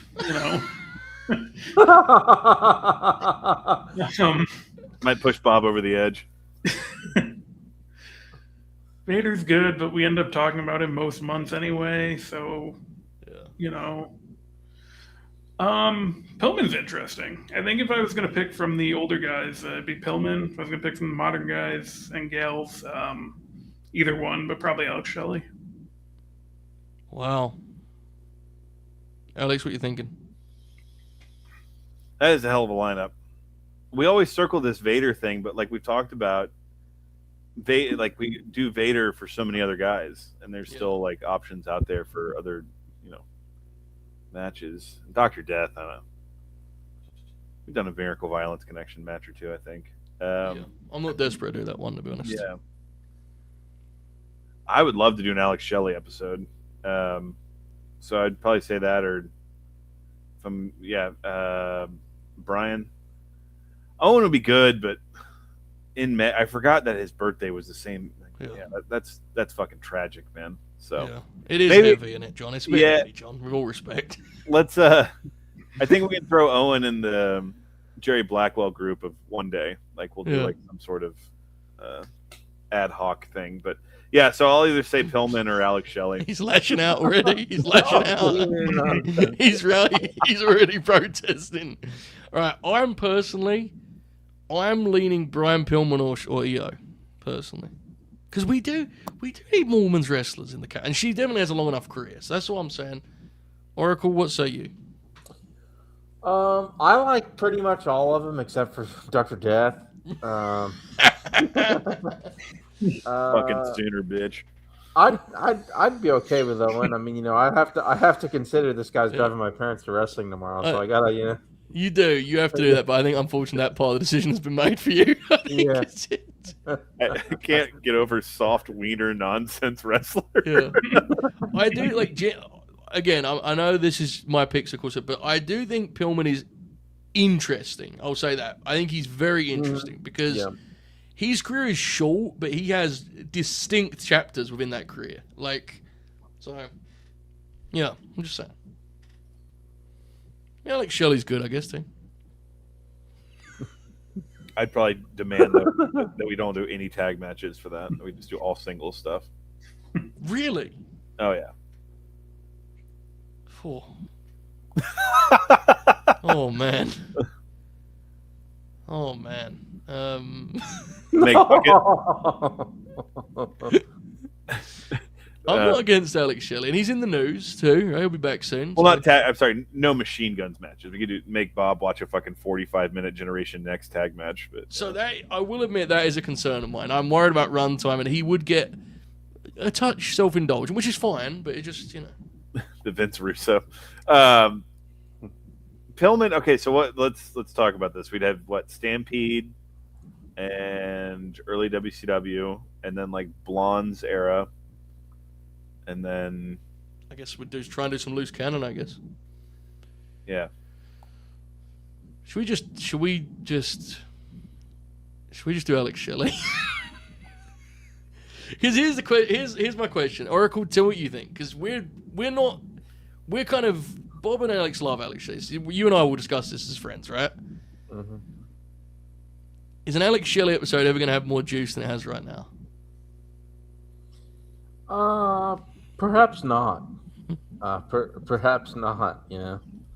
And he hates wrestling fans. So if enough people tag him in it, he'll hate watch the episode. So yeah, and he'll get mad at the lineup you pick, and we'll put the heat on you. And that sounds great. I'm really getting into this idea now. We could do some time splitters. Yes. Yeah. I just worry. You know what? Let's just fucking do it. Let's just do it. Honestly, there was a bunch, Dragon, that didn't get on the. I didn't put on the short list just because there's so many options. May's a crazy wrestler birthday month. And then we're going to do Alex Shelley, and it'll make Bob happy. And also, there's a magic to following Harley race with Alex Shelley. That's very Grin Grappler. That is, yeah. That's our 1-2 punch of The Rock and Paul London. Yeah. All time, by the way. That Dwayne episode is climbing, dude. That's doing really well. It's starting to threaten the Lexi All Caps episode. Yeah, it's like 1.5K, I think, something like that. We went like 4 hours on that, too. Oh, yeah. Head of a movie career on him. All right, Alex Shelley. Cracking knuckles, getting to work now on the lineup. Yep, here he goes. We're going to have to police him, boys, because this could go out of control. If you see the name like Thatcher or something like that show up in the group chats, just stop it immediately. You have to police the promotion. It's pivotal, Shelley. See, look what you guys did. You put my family at risk. I know. Oracle's family at risk. Don't do it. Don't do it. All right. Let's do some plugs going out here. Sorry, John. We love you, but you kind of set yourself up for it. The irony is I was actually going to more likely push for him, but then when you did the super chat, Alex did the thing he did, and then he got excited about Alex Shelley, and it all unraveled. I'm very sorry, John. We love you very much. But hell yeah, that 33-minute Danielson Shelley match is on YouTube. Oh, Jesus. All right. That could be the end of the Oracle of Wrestling, quite frankly. Bob O'Neill. Do you have any plugs, brother? Anything to put over? Tuesday, we were watching 4 episodes of 2007 TNA television. Oh, thoughts and prayers. Them, baby. Binging them. Let's get it. Join us for that. I don't know what time yet. Yeah. The Oracle of Wrestling. What's your next date, brother? Do you have one yet? Have you spoken to the booking office yet? No, we'll have to have a booking meeting, I suppose, in the post show here. Are you free on May 22nd? May 22nd. Let's see here. That would be the Friday of Memorial Day weekend, the Friday of Double or Nothing weekend. Yeah. Yes. What's going on then? What's Double or Nothing? 15 years to the day, over the limit, Christian Randy. We're celebrating the occasion. It's even better than you think. It's even better. It's not even a grin along. Even better. A Christian Cage top 15 list show on that Friday, Grin. Christian Cage's greatest hits. My fucking God. We'll be accepting ballots for those. We're doing it on Discord. We're going to do it on Twitter too. So, Christian Cage's greatest hits. We need you on that one. May 22nd. John Burr is literally just, Jesus Christ. Now he's selling for the Christian one too. Oh dear. All right. Yeah, I'm looking forward to that. It should be fun. Alex, tell the people what's happening to the Contrarians, bro. What we got coming out? So Ryan Lane, you and I talked about that's fun, dude. Really fun. Yeah, Ryan Lane just dropped. WeAreTheContrarians.com at Contrarian Prime across all social media. Yeah, we went from Ryan Lane, and over the weekend, our next episode should be dropping, which is the 1993 Dennis the Menace. That was a patron pick, starring, amongst others, Leah Thompson and Walter Matthau. It's an interesting time at the movies. It symbolizes a time we will never reach again. It's a movie that came out 2 weeks after Jurassic Park and still made $100 million. So, different times. And then that'll lead us into our summer series we're going to be doing of pornographic actors attempting their hand at real mainstream films. So that'll be a fun time. Wow. And then, stay tuned for more late night Grin goodness. And then, Grin Grappler, Alex Shelley coming your way sometime next month. You're on the Contrarian Alex front, because we always get asked what's coming up on the Contrarian Alex front. I don't know if you saw the comments on the Criterion video. It's just exclusive people saying, more Alex. I said, I'm trying my best, What do you want me to do? Put him on a Revolution review? I mean, we have to play to the man's strengths, Oh. You can't play into Sandman every week. But nonetheless, Criterion Episode 2 should be out next week. Oh, shit. The visuals are very pretty. And we're going to try and record some stuff here in May too. So stay tuned, folks. Stay tuned.